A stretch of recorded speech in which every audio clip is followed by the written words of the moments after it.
Friends இன்னைக்கு screen share ஆகல. Yes, creativity lesson 5 creativity. இது கொஞ்சம் பெரிய லெசன், பட் கொஞ்சம் இன்ட்ரெஸ்டிங்கா இருக்கும். இப்ப இந்த கிரியேட்டிவிட்டின்னும் பொழுதே நமக்கு தெரியும், நமக்கு வந்து முதல் தொடக்கத்துல ஒரு சைல்ட்ஹுட் டெவலப்மெண்ட்ல இருந்து நம்முடைய லைஃபோட பல டெசிஷன்ஸ்ல creativity plays a very important role. அதுலயும் வந்து கிரியேட்டிவிட்டி என்ன அப்படிங்கறத விட what is the psychology behind that அப்படிங்கறதுலதான் நமக்கு இப்ப கான்சென்ட்ரேஷன்.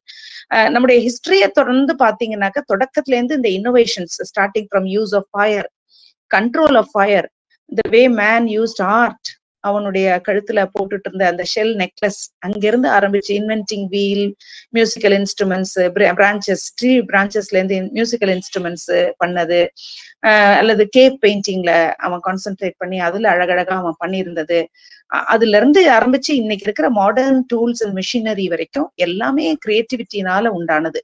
கிரியேட்டிவிட்டி ஏன் வந்து ஸ்டடி பண்றது கொஞ்சம் கஷ்டம், அண்டர்ஸ்டாண்டிங் ஏன் கஷ்டம் அப்படின்னாக்க, எப்போ கிரியேட்டிவிட்டி உண்டாகும்னாக்க, இப்போ இருக்கிற எக்ஸிஸ்டிங் மெத்தட்ல எனக்கு ஒரு டிசாட்டிஸ்பாக்சன் வந்துச்சுன்னா immediately I try to create something new. You dare to think differently, அவ்வளவுதான். Daring to think differently is creativity.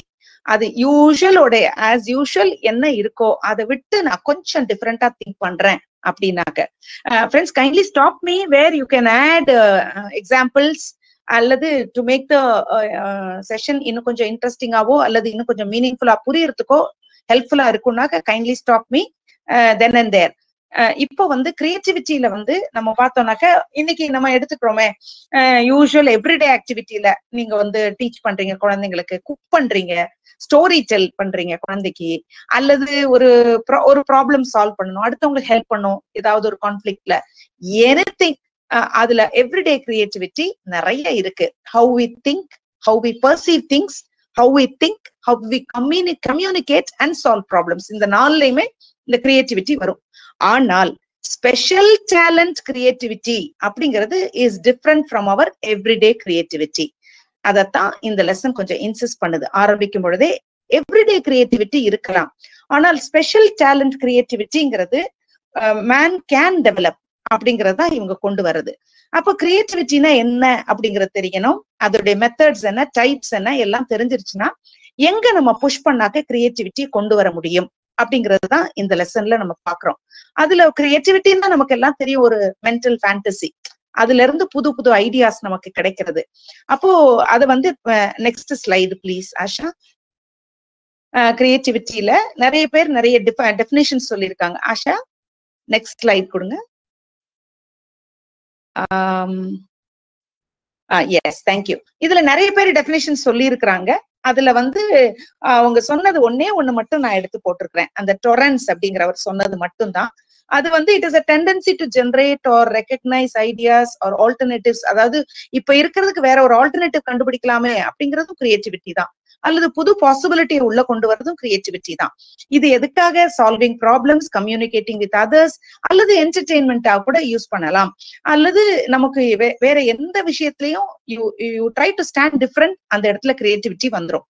அது வந்து நம்முடைய லெவல்ல வந்து நம்முடைய தலையில அதை கொக்னிட்டிவா, இன்டெலெக்சுவலா, சோசியலா, எக்கனாமிக்கலா நம்ம யூஸ் பண்ண ஆரம்பிக்கும் பொழுது, அல்லது சில சமயம் ஸ்பிரிச்சுவலா நம்ம யூஸ் பண்ண ஆரம்பிக்கும் பொழுது, ஆர்ட்ஸோ, சயின்ஸோ, ஹியூமனிட்டிஸோ, இன்னும் என்ன வேணா உள்ள கொண்டு வரலாம். கொண்டு வந்து you can develop it into something novel. அப்ப நாவல்டி அப்படிங்கிற ஒரு வார்த்தை முக்கியம். அதுல அந்த நாவல்டியில என்னென்னத்தெல்லாம் எம்பசைஸ் பண்றாங்க அப்படின்னா, ஒரிஜினாலிட்டி, டக்குன்னு அந்த ஸ்பான்டேனியஸா வர்றது ஸ்பான்டேனிட்டி, எக்ஸ்பான்ஷன், இப்ப இருக்கிறது போதாது இதை இன்னும் கொஞ்சம் எக்ஸ்பேண்ட் பண்ணலாம் அப்படிங்கிறது, flexibility. These are the 4 aspects they are bringing in. இதெல்லாம் ஒரு inherent characteristics of creative something, doing something creatively. உள்ள வந்து ஒரிஜினலா சம்திங் வரும், ஸ்பான்டேனிட்டி அதனுடைய அந்த ஃப்ளோலே வரும், அடுத்தது நம்ம எக்ஸ்பான்ஷனுக்கு அது ஹெல்ப்ஃபுல்லா இருக்கும், அது பிளெக்சிபிளா இருக்கும். இதெல்லாம் தான் ஒரு அதனுடைய இன்ஹெரண்ட் கேரக்டரிஸ்டிக்ஸ். கிரியேட்டிவிட்டி வந்து ஆதி காலத்துல இருந்து இருந்தது நம்ம பார்த்தோம். அதுல வந்து it is connected with intelligence, conscience, அல்லது ஒரு ஃபோர்சைட், இதையெல்லாம் நம்ம கொண்டு வர முடியும். Next slide please. அதுல வந்து 2 முக்கியமான விஷயத்தை அவங்க சொல்றாங்க, திங்கிங் அண்ட் ப்ரொடியூசிங். சும்மா ஒரு ஐடியாவை மட்டும் நம்ம வச்சிட்டு இருக்கிறது போதாது.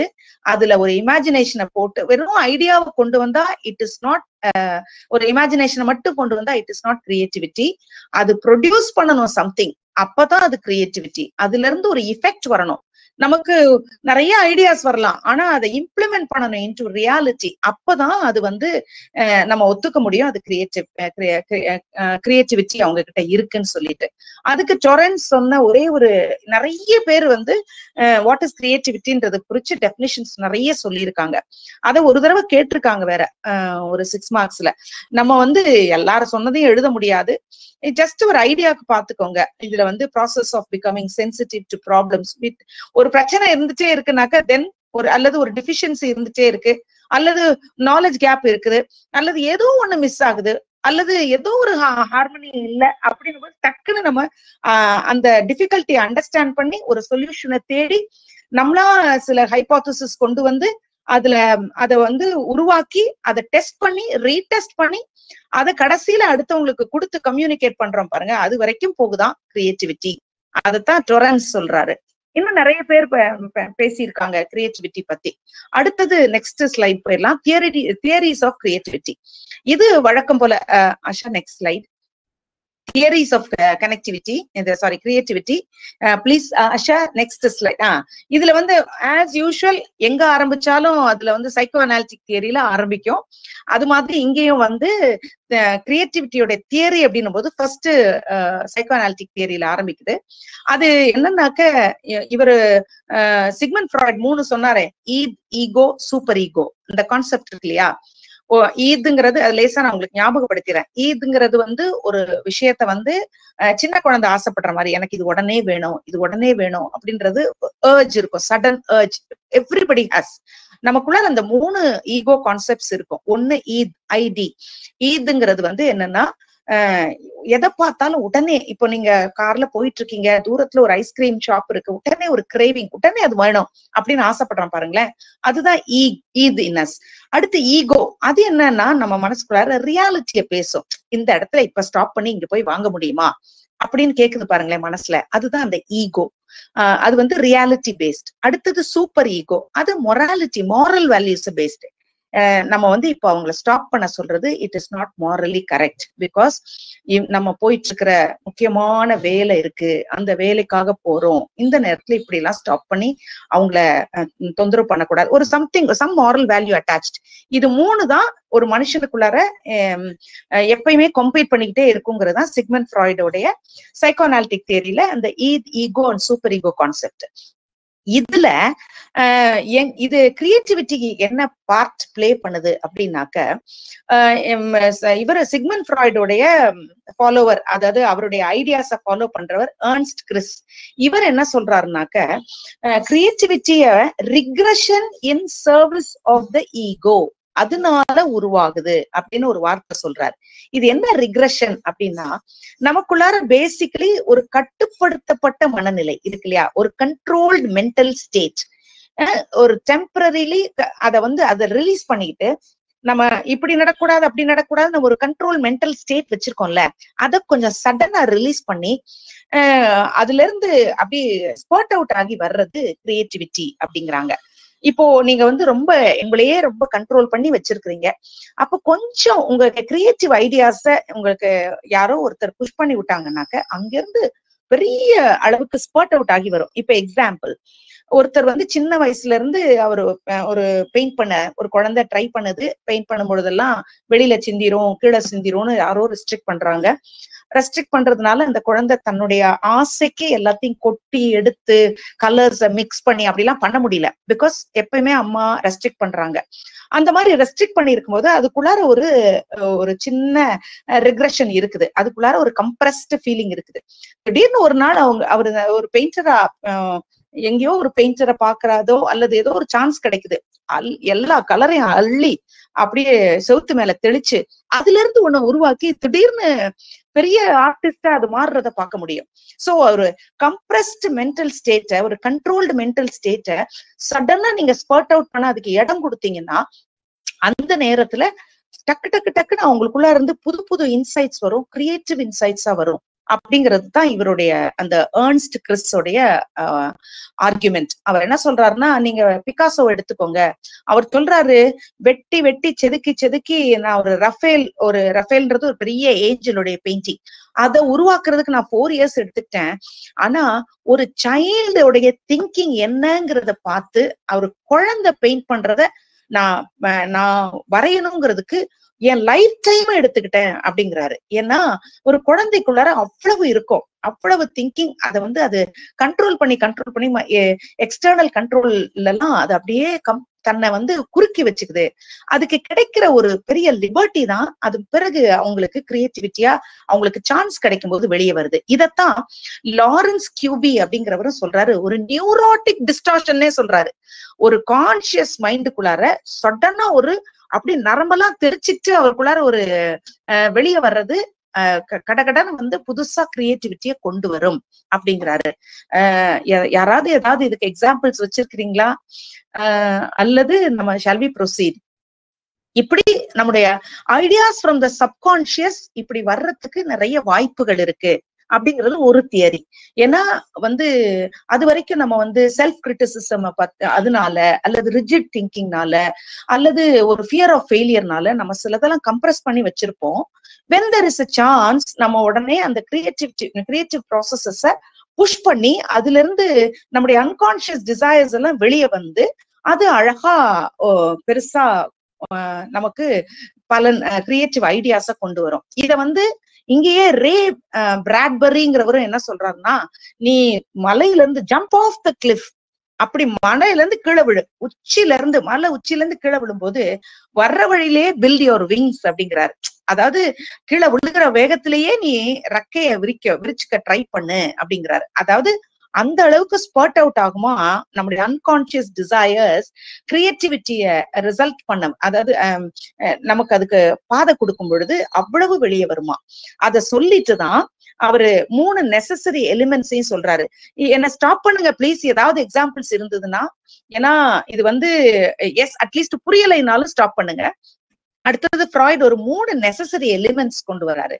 லைஃபோடைய டிஃபிகல்டிஸ்ல நம்ம 3 திங்ஸ நம்ம முன்னால கொண்டு வருவோம். எப்படின்னாக்க, ஒன்னு strong deviations from interest that reduce personal anxiety. அதாவது இப்ப எனக்கு இருக்கிற ஒரு பிரச்சனை இருக்குது, அந்த பிரச்சனையில இருந்து நான் அப்படியே கொஞ்சம் என்னுடைய பதட்டத்தை, என்னுடைய ஆங்ஸைட்டிய அப்படியே நான் குறைக்கிறதுக்காக I divert it into something else. நீங்க ஃபர்ஸ்ட் லெசன் செகண்ட் லெசன்ல பார்த்திருப்பீங்க சப்ளிமேஷன். அதாவது நீங்க உடனே அந்த உங்களுடைய இமோஷன்ஸை கண்ட்ரோல் பண்ண முடியலன்னா உங்க டிஃபென்ஸ் மெக்கானிசம், ஒரு மெச்சூர் டிஃபென்ஸ் மெக்கானிசம் உங்களுக்குள்ளார இருந்து வெளியே வரும். அதுதான் சைக்கோஅனாலிட்டிக் தியரியே அது சொல்லுது. உங்களுக்குள்ளார இருந்து ஒரு மெச்சூர் டிஃபென்ஸ் மெக்கானிசம் கொண்டு வரும். அது உங்களை கிரியேட்டிவா வேற எங்கேயோ ஒரு ஆர்ட்டுக்குள்ளார கொண்டு போய் விடும். நீங்க ரொம்ப கோபமா சப்ரஸ் பண்ணி வச்சிருக்கிற ஃபீலிங்க அந்த ஆர்ட்ல கொண்டு போய் நீங்க அதை காட்டுவீங்க. அப்படி காட்டுறதுக்கு நிறைய அது சேனலைஸ் பண்ணிரும். உங்களுடைய அன்கான்சியஸ் இம்பல்சஸ், டிசையர்ஸ் அதெல்லாம் வெளியே வர வைக்கும். இதுதான் அந்த strong deviations from interest. Usual interest இல்லாமல் ரொம்ப ஆத்திரமா இருக்கிறீங்க, கோபமா இருக்கீங்க, அப்ப இதை வேற எங்கேயோ டைவர்ட் பண்ணும் பொழுது உங்களுக்குள்ளார புதஞ்சு கிடந்ததெல்லாம் வெளியே வரும். இது ரெண்டாவது கிராட்டிபிகேஷன் டு பெர்பச்சுவேஷன். இது என்னன்னா, யாரு என்ன பண்ணா என்ன, let me go on like this. இது நம்முடைய பர்சனல் டிஃபிகல்ட்டில இப்படி சிலர் இருப்பாங்க. இது எப்படின்னாக்க ஜஸ்ட் நான் இருக்கிற நிலைமை எனக்கு பிடிச்சிருக்கு அப்படின்ற மாதிரி போயிட்டே இருக்கிறது. 3 வழியில தான் வாழ்க்கையோட டிஃபிகல்ட்டியை ஃபேஸ் பண்ணுவாங்க அப்படிங்கிறதுக்கு அவர் சொல்றாரு. 3வது ப்ரொவோகேட்டிவ் ப்ரொடக்ஷன். இது என்னன்னாக்க, நமக்கு ரொம்ப ஆத்திரம் வருது, அந்த அன்கான்சியஸ் ஃபியர் அல்லது ஆங்ஸைட்டி ஆத்திரம் வருது. அந்த ஆத்திரத்துக்கு எல்லையே இல்லாம நம்ம புதுசா ஏதோ ஒரு ஐடியா கண்டுபிடிச்சு ஒருத்தர் அந்த ஆத்திரத்தை வெளியே காட்டுறோம். அந்த மாதிரி கிரியேட்டிவிட்டி வெளியே வர்றது. இப்படி லைஃபோட டிஃபிகல்டிஸ 3 விதமா மனுஷன் பாக்குறான். அதுல இந்த முதல் பார்ட் அவர் சொல்றது strong deviations from interest that reduce personal anxiety. அதுல அடுத்து உங்களுக்கு பிரயோஜனம் உள்ளதா நம்மளுடைய கிரியேட்டிவ் ஐடியாஸ கொண்டு வர முடியும் அப்படிங்கறத first theory. Second theory associative theory. இது என்னன்னாக்க, தியரிஸ் மட்டும் இன்னைக்கு முடிச்சுக்கலாமா? இந்த சப் ஹெட்டிங் மட்டும். Friends, can you hear me? Theories மட்டும் முடிச்சுக்கலாமா? fine. Yes, associative theory இது என்னன்னாக்க you are associating something, அதாவது unrelated things are நார்மலா நம்முடைய தாட்ஸ்ல எக்ஸ்பீரியன்சஸ்ல இருக்கும். ஆனா when you are creating something new, you relate those things சடனா. இப்போ எக்ஸாம்பிள், நியூட்டன் உடைய தலையில வந்து தப்புன்னு ஒரு ஆப்பிள் விழுந்தது. அந்த நேரம் பார்த்து டக்குன்னு உடனே அந்த Moon, planet, how they move, இந்த கிராவிடேஷனல் ஃபோர்ஸ், இதெல்லாம் அவர் ரிலேட் பண்றாரு. So unusual thing, unrelated thought அல்லது அன்ரிலேட்டட் எக்ஸ்பீரியன்ஸ், ஆனா சடனா நீங்க அதை அசோசியேட் பண்ணிக்கிறீங்க. ஒரு கோயின்சிடென்டல் அசோசியேஷனை யூ மென்டலி லிங்க் தெம். அந்த mental link is very important. அதுதான் ரிபாட் அப்படிங்கிறவர் சொல்றாரு.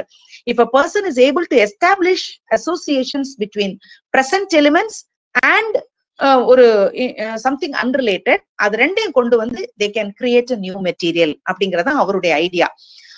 அதுக்கு மெட்னிக்ன்றவரு என்ன சப்போர்ட் பண்றாரு. அவர் சொல்றாரு, நம்முடைய பிரெயின் எப்பயுமே நேச்சுரலாவே it groups information.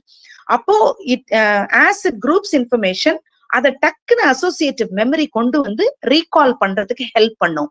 So such a beautiful thing in us, அது வந்து அசோசியேட் பண்றதுதான்.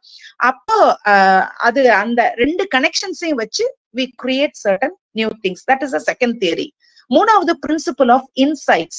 இது என்னன்னாக்க, new thoughts are insights that suddenly emerge in a person's mind. திடீர்னு நமக்கு ஒரு ஆஹா மூமெண்ட் வரும் பாருங்களேன், சட்டனா வரும். அது வந்து ஒரு பர்சனா இருக்கலாம், ப்ராசஸா இருக்கலாம், ஒரு என்வாயன்மெண்டா இருக்கலாம், அல்லது எதா வேணா ஒரு டைனமிசம் இருக்கலாம். எதா இருந்தாலும் சடனா உள்ள இருந்து ஒரு ஸ்பர்ட் அவுட் ஆகும். நமக்கு most of us while taking a bath or sleeping or trying to sleep or காலையில எந்திரிச்சோன்னா சடனா வரும் பாருங்களேன். ஏதோ ஒரு பிரச்சனை முன்னால ஓடிட்டு இருந்திருக்கும், அது வந்து அந்த ப்ராப்ளம்கான சொல்யூஷன் வந்து அவுட் ஆஃப் த ப்ளூஸ் திடீர்னு வரும். Does anybody have anything to share with us relating to this sudden spurt of thinking? அதுல இருந்து உங்களுக்கு ஒரு புது நாவல் ஐடியா கிடைக்கும், அல்லது புது சொல்யூஷன் கிடைக்கும். இப்படி ஐடியாஸ் யாருக்காவது சடன் ஒரு புது இமேஜினேஷன்ல கிடைச்சிருக்கா, ஒரு இன்சைட்ல?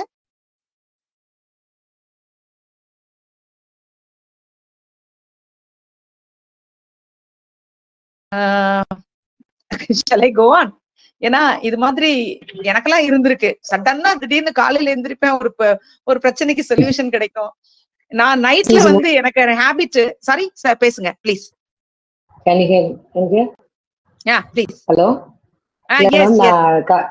கவிதை நிறைய எழுதுவேன். காலேஜ்ல எல்லாம் பார்த்தா டக்குன்னு அப்போ ஆன் ஸ்பாட்ல டாபிக் கொடுத்து சொல்லுவாங்க, டிபார்ட்மெண்ட்ல சொல்லிடுவாங்க நம்ம டிபார்ட்மெண்ட் தான் சீல்டு வாங்கணும் அப்படின்ட்டு. ஆக்சுவலா நம்ம எந்த ஒரு மைண்ட் செட்லயுமே போயிருக்க மாட்டோம். ஆனா டக்குன்னு டாபிக் கொடுப்பாங்க, அந்த நேரத்துல அந்த டிபார்ட்மெண்ட்டை காப்பி அதுலயே பார்த்தா அப்படியே அருவியா கொட்டி எழுதி ஃபர்ஸ்ட் கிளாஸ்ல பாஸ் ஆகி ஃபர்ஸ்ட் ரேங்க் வந்துடும். Great great great. அதான் அந்த சடன் ஸ்பர்ட். அப்படியே திடீர்னு நான் நைட்ல வந்து I hate the habit of, எங்களுக்கு ஒரு 10 years நான் வந்து நைட் அது புக் எழுதிட்டு இருந்தேன். அதுல வந்து 10 years மந்த்லி மேகசின் போயிட்டு இருக்கோம். அதுக்கு திடீர்னு என்ன பண்ணுவேன்னா, நைட்ல நான் எப்பயுமே படுக்கும் பொழுது ஒரு பேப்பர் பேனா வச்சுதான் படுப்பேன். ஏன்னா திடீர்னு ராத்திரி இப்ப தூங்க போறதுக்கு முன்னால ஏதாவது ஐடியா வரும். காலையில யோசிச்சு பார்த்தா மறந்து போயிரும். அந்த ஐடியா பியூட்டிஃபுல்லான ஐடியாவா இருக்கும். உடனே நான் என்ன பண்ணுவேன், நைட்ல அந்த இருட்டிலேயே ஏன்னா என்னுடைய ஸ்லீப்பை டிஸ்டர்ப் பண்ணக்கூடாது, அதனால நான் இருட்டிலேயே அப்படியே ஸ்கிரிபிள் பண்ணி வச்சிருவேன். ஏன்னா அது ஒரு ஜஸ்ட் ஒரு சின்னதா அது அந்த ஸ்கிரிபிள் பண்ணாதான் அது திருப்பி அடுத்த நாள் ஞாபகம் வரும். இல்லைன்னா அது கூட ஞாபகம் இல்லாம போயிடும். ரொம்ப however hard you try, next day அதை ரிமெம்பர் பண்ண முடியவே முடியாது. So what I do is ஒரு paper. Excuse ma'am. Sorry, excuse ma'am. I'm also MSc BEd chemistry student. ஆக்சுவலா பென்சின் ரிங் கண்டுபிடிச்சவர் கூட அவருக்கு வந்து அதை எப்படி சால்வ் பண்றதே தெரியல. C6H6 ஆக்சுவலா தூக்கத்துலதான் ஒரு பாம்பு வந்து தன்னோட வாழை கடிக்கிற மாதிரி கனவு கண்டது, அப்படியே நைட்டோட நைட்டா அந்த ஃபார்முலா கிரியேட் பண்ணாராம். ஓ, தூக்கத்துல வந்து இல்ல மேம், அது வந்து C6H6 பாண்டிங்க எப்படி க்ளோஸ் ரிங்கா ரெடி பண்றதுன்னு அவருக்கு வந்து ஆக்சுவலா புரியல. அதாவது பென்சின் ஃபார்முலா வந்து ஆக்சுவலா ரிங் ஷேப்னு அவர் வந்து ஐடென்டிஃபை பண்ணிட்டாரு. ஆனா அதை எப்படி டிசைன் பண்றதுன்னு அவருக்கு தெரியாம ரொம்ப ஒரு 1 month 2 month கன்ஃபியூஷன் இருக்கிறப்ப அவரோட ட்ரீம்ல வந்துட்டு ஒரு ஸ்னேக் வந்து தன்னோட வாழை கடிச்சுக்கிற மாதிரி அவருக்கு ஒரு கனவு வந்துருந்துருக்கு. அதை பார்த்துட்டு அப்ப பென்சின் ரிங் அப்ப 6 வந்து அந்த மாதிரி அவர் வந்து ஃபார்ம் பண்ணிட்டாரு. ஓஹோ, ஓ சரி சரி சரி. ரவுண்ட் ஷேப்பா வருது இல்ல மேம், அது சொல்றாங்க. ரவுண்ட் ஷேப் வந்து ஆக்சுவலா பென்சீன் ரிங் அந்த மாதிரி தான் இருக்கும். சோ வாழை கடிக்கும் போது அது ரவுண்டா இருக்கும். சோ அந்த இது சம கான்செப்ட். Super super. சரி, shall we move on to congestion theory? congestion theory வந்து என்னன்னா மைண்ட்ல எல்லாத்தையும் உள்ள போட்டுக்கிறது, ஒரு திங்கிங், ஒரிஜினாலிட்டி இருக்கிறது எல்லாத்தையும் உள்ள தள்ளிட்டு அதுல இருந்து ஏதாவது வெளியில ஒரு அவுட்கம், ஒரு அவ்வளவையும் போட்டுட்டு கடைசியில அதை ஒரு சேர்ன் பண்ணி அதுல இருந்து ஏதாவது ஒரு மாடல் வருமா வெளியில அப்படிங்கறது ட்ரை பண்றது. இது வந்து கில்ஃபோர்டுடைய 3 டைமென்ஷனல் கியூபிக்கல் மாடல், அதை வந்து தான் இதுல எக்ஸ்பிளைன் பண்றாரு. அது என்னன்னாக்க ஒன்னு ஆபரேஷன் டைமென்ஷன் சொல்றாரு. அதுல ஒரு 6 இன்டெலெக்சுவல் ப்ராசஸஸ். இது மைண்ட்ல வந்து நமக்கு வந்து ஒரு சில இன்டெலெக்சுவல் ப்ராசஸஸ் இன்வால்வ் ஆகுது அப்படின்னு சொல்லிட்டு அவர் சொல்றாரு. கோக்னிஷன், அண்டர்ஸ்டாண்டிங், காம்ப்ரிஹெண்டிங், டிஸ்கவரிங், அப்புறம் அதுல மெமரியை ரெண்டா கொண்டு வராரு. என்கோடிங் அண்ட் ரீகாலிங் இன்ஃபர்மேஷன் அப்படிங்கிறாரு. அதுக்கப்புறம் வந்து டைவர்ஜென்ட் ப்ரொடக்ஷன்றது என்னன்னாக்கா ஒரு ப்ராப்ளம்க்கு பல சொல்யூஷன்ஸ் கண்டுபிடிக்கிறது. அடுத்து கன்வர்ஜென்ட் ப்ரொடக்ஷன்றாரு, ஒரே ஒரு சிங்கிள் சொல்யூஷன் பல ப்ராப்ளமுக்கு கண்டுபிடிக்கிறது. அல்லது இவாலுவேஷன்றது வந்து என்னன்னாக்க ஒரு வேலிடிட்டி, அது சரியா இருக்கா அப்படின்றது. அதாவது 20 பாசிபிள் சொல்யூஷன்ஸ் ஒரு லேப்ல வச்சீங்கன்னா அது எது கரெக்ட் அப்படின்னு நீங்க பாக்குறது. இதெல்லாம் இந்த 6 ஆபரேஷன் டைப்ஸ், அதை பாத்துக்கோங்க. ஆபரேஷன் டைமென்ஷன்ல 6 இன்டெலெக்சுவல் ப்ராசஸஸ் இருக்குது. அந்த 6ஐயும் அவரு கன்ஜெஷன் தியரியில கொண்டு வராரு.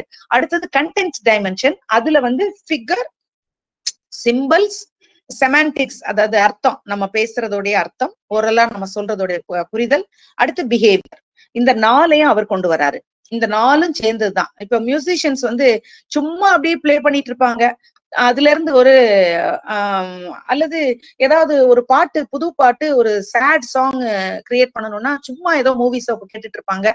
அதுல இருந்து டக்குன்னு அது ஒரு கிரியேட்டிவிட்டியை இன்டியூஸ் பண்ணும். அதுக்காகவே அவங்க அதை போய் அதை காதுல கேட்டுக்கிட்டே இருப்பாங்க. இது மாதிரி சில விஷயங்களை நம்ம எக்ஸ்போஸ் பண்ணிக்கிறது ஒரு கண்டென்ட்டோட, அதுதான் வந்து இந்த கண்டென்ட் டைமென்ஷன்ங்கிறது. அடுத்தது ப்ராடக்ட் டைமென்ஷன். அதுல 6 ரிலேஷனல் டைப்ஸ் இருக்குது. ஒன்னு சிங்கிள் யூனிட், அதாவது மோஸ்ட் பேசிக் இன்ஃபர்மேஷன், அதாவது ஒரு நம்பர், ஒரு லெட்டர், ஒரு வேர்ட், அந்த மாதிரி இருக்கிறது ஒண்ணு. ரெண்டாவது கிளாஸஸ், குரூப்ஸா பிரிக்கிறது, ஃப்ரூட் அப்படின்னு குரூப்ஸா பிரிக்கிறது. இதெல்லாம் எதுக்கு அவங்க சொல்றாங்கன்னா, இதெல்லாம் நம்ம கம்பைன் பண்ணி கடைசியில வந்து நம்ம நம்முடைய திங்கிங் ஒன்னா ஒருங்கிணைக்க முடியும் அப்படிங்கிறது. இதெல்லாம் அடுத்த ஸ்லைட்ல நான் போட்டிருக்கேன்னு நினைக்கிறேன். பாருங்க ஆஷா, அடுத்த ஸ்லைட்ல. Asha, next slide. சரி, இல்ல இல்ல. அதுக்கப்புறம் வந்து அடுத்தது இது ஒண்ணுதான், இதோட முடிக்கணும்னு நம்ம சொன்னோம் இல்லையா. அடுத்தது வந்து இது யூனிட், கிளாஸஸ், ரிலேஷன்ஸ்ங்கிறது வந்து பிளஸ்ஸா மைனஸா அப்படிங்கிறது. சிஸ்டம்ஸ், அது வந்து ஆர்கனைசேஷன்ஸ். அடுத்தது டிரான்ஸ்ஃபர்மேஷன்ஸ். இந்த 5ம் இது வந்து தயவுசெய்து அந்த என்னென்ன யூனிட்ஸ் அதுல இன்வால்வ்டோ அந்த ரிலேஷன் டைப்ஸ், அந்த நேம்ஸ், அந்த பேரை மட்டும் பாத்துக்கோங்க. பிகாஸ் இப்போ suppose you are an architect, நீங்க என்ன பண்றீங்கன்னாக்க ஒரு ஈகோ ஃப்ரெண்ட்லி பில்டிங் ஸ்டஃபை கொண்டு வரணும் அப்படின்னாக்க அதுல நீங்க வந்து அதுக்கு நீங்க உங்களுடைய இது எல்லாத்தையும், உங்களுடைய ஐடியாஸ் எல்லாத்தையும் பூலின் பண்றதுக்கு இந்த பேசிக் திங்கிங் எல்லாத்தையும் நமக்கு ஒன்னா சேர்க்கணும் அப்படிங்கறதான் அவங்க கொண்டு வர்றாங்க. அடுத்து நேச்சர் ஆஃப் கிரியேட்டிவிட்டி.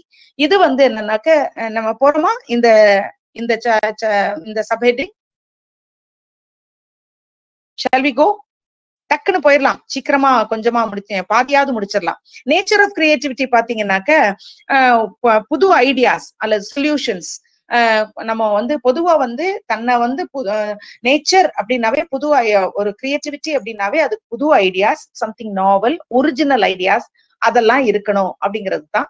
அப்ப creative thinking must be reality oriented, appropriate, constructive, socially desirable. இதெல்லாம் இருந்தா மட்டும்தான் அது கிரியேட்டிவிட்டி அப்படின்னு, அதாவது எல்லாராலையும் ஏற்றுக்கொள்ளப்படணும். அது வந்து இன்னைக்கு இருக்கிற ரியாலிட்டியோட சம்பந்தப்படுத்தி இருக்கணும், தேவையானதா இருக்கணும், கன்ஸ்ட்ரக்டிவா இருக்கணும். இதெல்லாம் தான் அவங்க சொல்றது. இந்த கன்வர்ஜென்ட் திங்கிங், டைவர்ஜென்ட் திங்கிங் நான் உங்களுக்கு ஏற்கனவே சொன்னேன். கன்வர்ஜென்ட் திங்கிங்கிறது வந்து ஒரு கரெக்ட் ஆன்சர், கொண்டு வர்றது, பல ப்ராப்ளம்ஸுக்கு ஒரு கரெக்ட் ஆன்சர் கொண்டு வருது, அல்லது ஒரு ப்ராப்ளமே எடுத்துக்கிட்டாலும் ஒரே single correct answer. Divergent thinking அப்படின்னா ஓப்பன் எண்டட் திங்கிங், அதுல மல்டிபிள் ஆன்சர்ஸ் இருக்கும். அது அந்த மாதிரியும் இது எல்லாத்தையும் வந்து அவங்க முதல்ல நேச்சருக்கு கொண்டு வந்துடுறாங்க. கீ நேச்சர் கேரக்டரிஸ்டிக்ஸ்னு ஒரு 10 கொடுத்துருக்காங்க. அது அடுத்த ஸ்லைட்ல இருக்கு. You have to go through. அதுல ஒரு 4-5 எழுதணும். கீ நேச்சர் கேரக்டரிஸ்டிக்ஸ்னு கேட்டாங்கன்னா நெக்ஸ்ட் ஸ்லைட்ல key nature characteristics always it grows toward development present. அது ஒரு 10 இருக்கு. அது மாத்திரம் பாத்துக்கோங்க. அதனுடைய கேரக்டரிஸ்டிக்ஸ் ஒருத்தருடைய பொதுவா கிரியேட்டிவிட்டியோடைய கேரக்டரிஸ்டிக்ஸ் அது அது நீங்க பாத்தீங்கன்னாலே தெரியும். ரொம்ப சிம்பிளா தான் இருக்குது அது. அடுத்தது நம்ம 5.5 இது வந்து 5.4 வரைக்கும் வந்துட்டோம். கிரியேட்டிவிட்டியை திரும்பி அடுத்த லெவலுக்கு நம்ம அடுத்தது எக்ஸ்பிளைன் பண்ணலாம். As an individual, as a process அது இருக்கு. அது கொஞ்சம் பெருசா இருக்கும். Shall we move on or shall we push it off to tomorrow session? பண்ணலாமா? We will stop here. Thank you so much. Yeah. Thank you. We will continue tomorrow. Thank you, ma'am. Thank you. Thank you. Thank you. Thank you, ma'am. Thank you. Thank you. இப்ப சுலைமான் ரொம்ப குவைட்டா இருந்துட்டீங்களே. Thank you so much. கொஞ்சம் busy, ma'am. Yeah, sure. Thank you, ma'am. Thank you. Okay, thank you. Yes. Caroline, thank you so much. Asha, thank you. Good evening, friends. We've been talking about creativity yesterday. அதுல வந்து we completed till lesson subdivision 5.4. So we'll move on to 5.5. The next slide, please, Asha. We saw nature of creativity, about the characteristics. You please remember characteristics is also given there. The characteristics are given there about creativity. Also features. கேரக்டரிஸ்டிக்ஸ்ங்கிறது வந்து அதனுடைய இயல்பு, அதனுடைய தன்மை, அதனுடைய குணம். It is the way it is. ஃபீச்சர்ஸ்ங்கிறது what it can do அப்படிங்கிறது. அதனால ரெண்டும் இருக்கு. அதனால கேரக்டரிஸ்டிக்ஸ் கேட்கும்போது கேரக்டரிஸ்டிக்ஸ் எழுதிருங்க. அதான் அந்த 5.4ல நம்ம பார்த்தோம். ஃபீச்சர்ஸ் கேட்கும்போது இட் ஷுட் பி டிஃபரெண்ட். ஏன்னா இது 6 மார்க்ஸ்ல அப்படி வரும்பொழுது we should be able to differentiate. அப்புறம் இப்ப கிரியேட்டிவிட்டி எக்ஸ்பிளைன்டு. கிரியேட்டிவிட்டியை வந்து 3 குரூப்பா பிரிக்கிறாங்க. எப்படி பிரிக்கிறாங்கன்னாக்க, ஒன்னு ஆஸ் அன் இண்டிவிஜுவல், ஒரு மனுஷனுக்கு இருக்கிற கிரியேட்டிவிட்டி.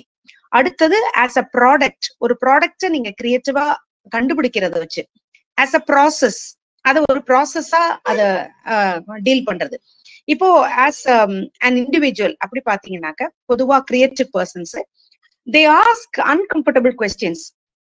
ஏதாவது என்னன்னாக்க, இப்போ சடனா அவங்க கேட்கிற கேள்வி அதுல இருந்துதான் அவங்க அப்படியே அதுல அந்த கிரியேட்டிவிட்டி அவங்களுக்குள்ளார போகும்.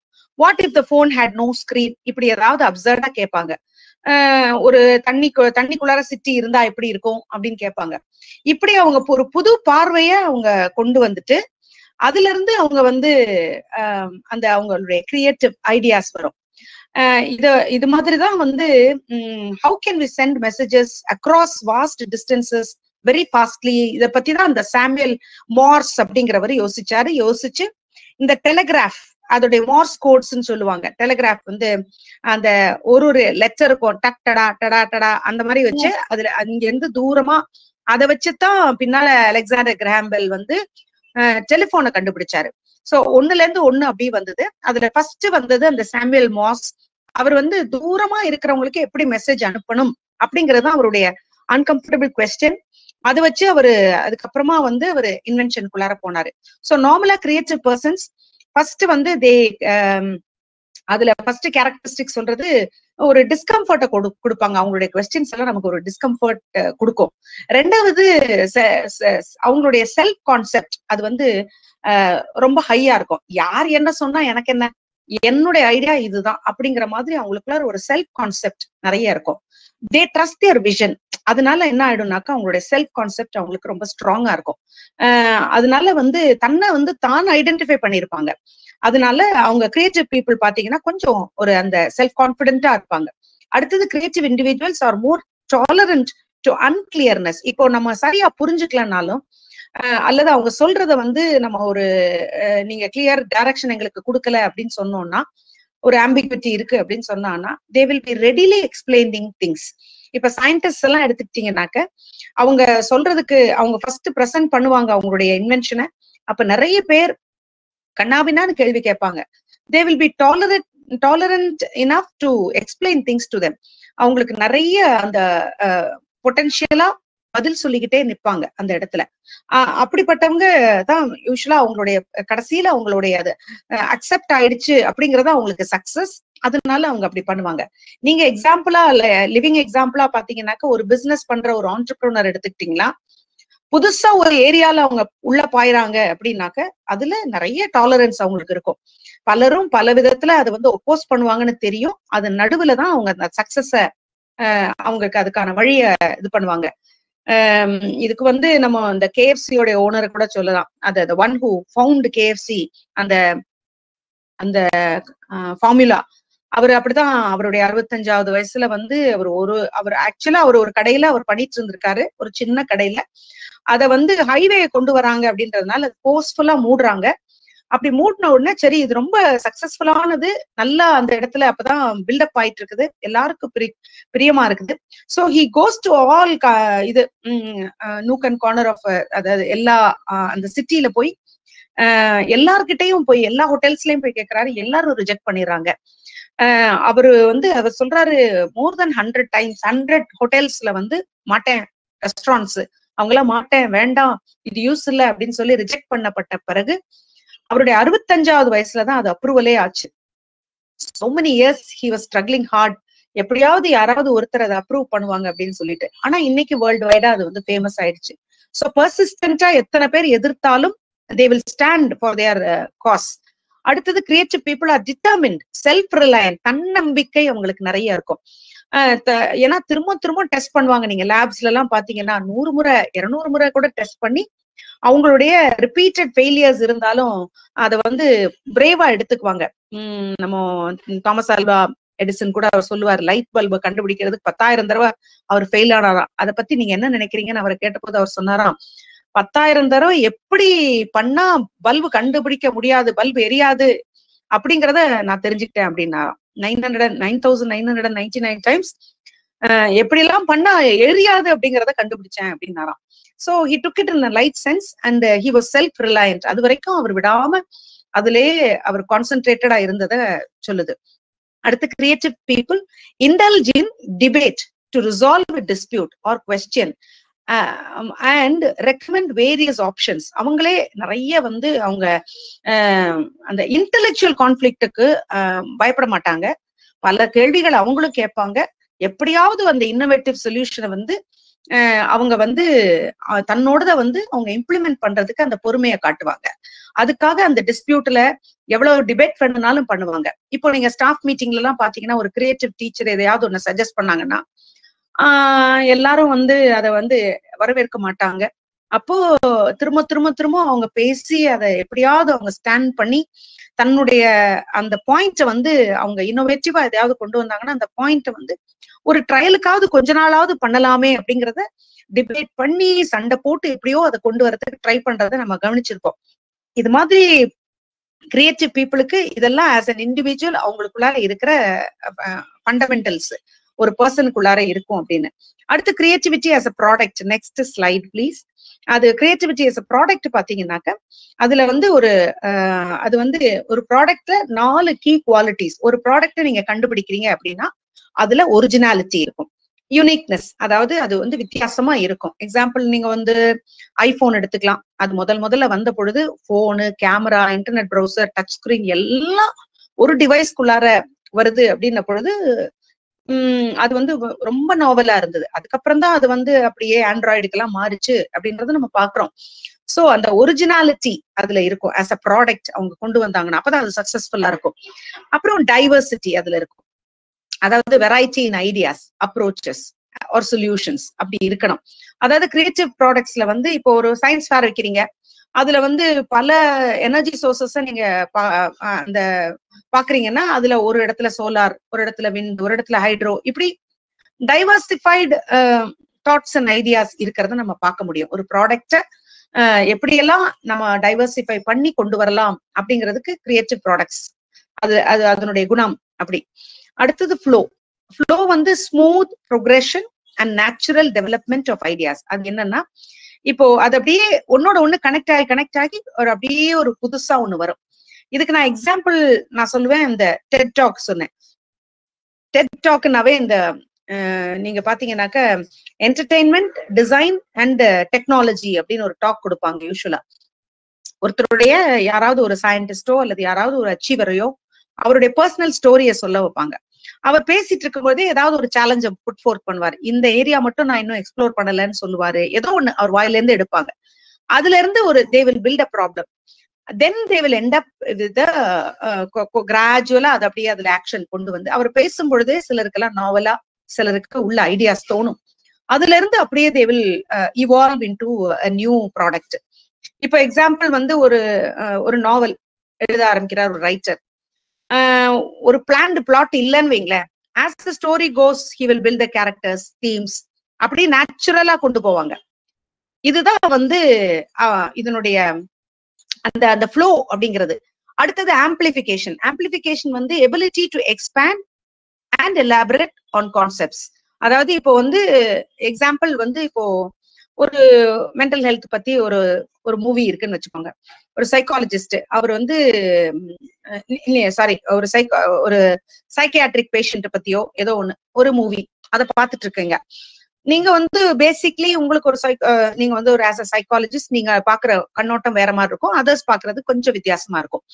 அப்போ நீங்க பாத்துட்டு இருக்கும்போது சடனா உங்களுக்குள்ளார ஒரு ஸ்பார்க் வரும். அதுல இருந்து நீங்க டெவலப் பண்ணி நீங்க இன்னொரு ஏரியால ரிசர்ச் பண்ணுவீங்க, அல்லது ஏதாவது ஒண்ணு அதுல இருந்து நாவலா கண்டுபிடிக்கணும்னு நினைக்கிறீங்க. இப்படி ஏதோ ஒரு ப்ராப்ளம் இருக்க அதை நீங்க ஆம்பிளிஃபை பண்ணி இன்னொரு இடத்துக்கு கொண்டு போய் நீங்க அதுல இருந்து வேற ஒண்ணு இவால்வ் பண்ணுவீங்க. அப்போ அடுத்த லேயர் ஆஃப் அந்த எக்ஸ்ப்ளோரேஷன் உங்களுக்கு ஃபார்ம் ஆகுது. இதுதான் அந்த ஆம்பிளிஃபிகேஷன். ஸோ ஆல் தீஸ் வந்து நம்ம கிரியேட்டிவிட்டி ஆஸ் அ ப்ராடக்ட் பார்த்துட்டோம். Now we come to creativity as a process. இது ப்ராசஸா இருக்கும் பொழுது இது என்னன்னா எல்லாமே கிரியேட்டிவிட்டி ஆங்கிள் தான் நம்ம பார்த்துட்டு இருக்கோம். இது ஒரு ப்ராசஸ். இப்ப சப்போஸ் வந்து ஒரு கண்டினியூஸ் ப்ராசஸ் ஆயிருந்தா அதுல வேரியஸ் ஸ்டேஜஸ் இருக்கும். ஒன்னு ப்ரிப்பரேஷன். இது வந்து இந்த 4மே இந்த 5மே வந்து தனித்தனியாவும் இருக்கும். கைண்ட்லி எக்ஸ்கியூஸ் மீ, ஒரு கால் வருது ப்ளீஸ்.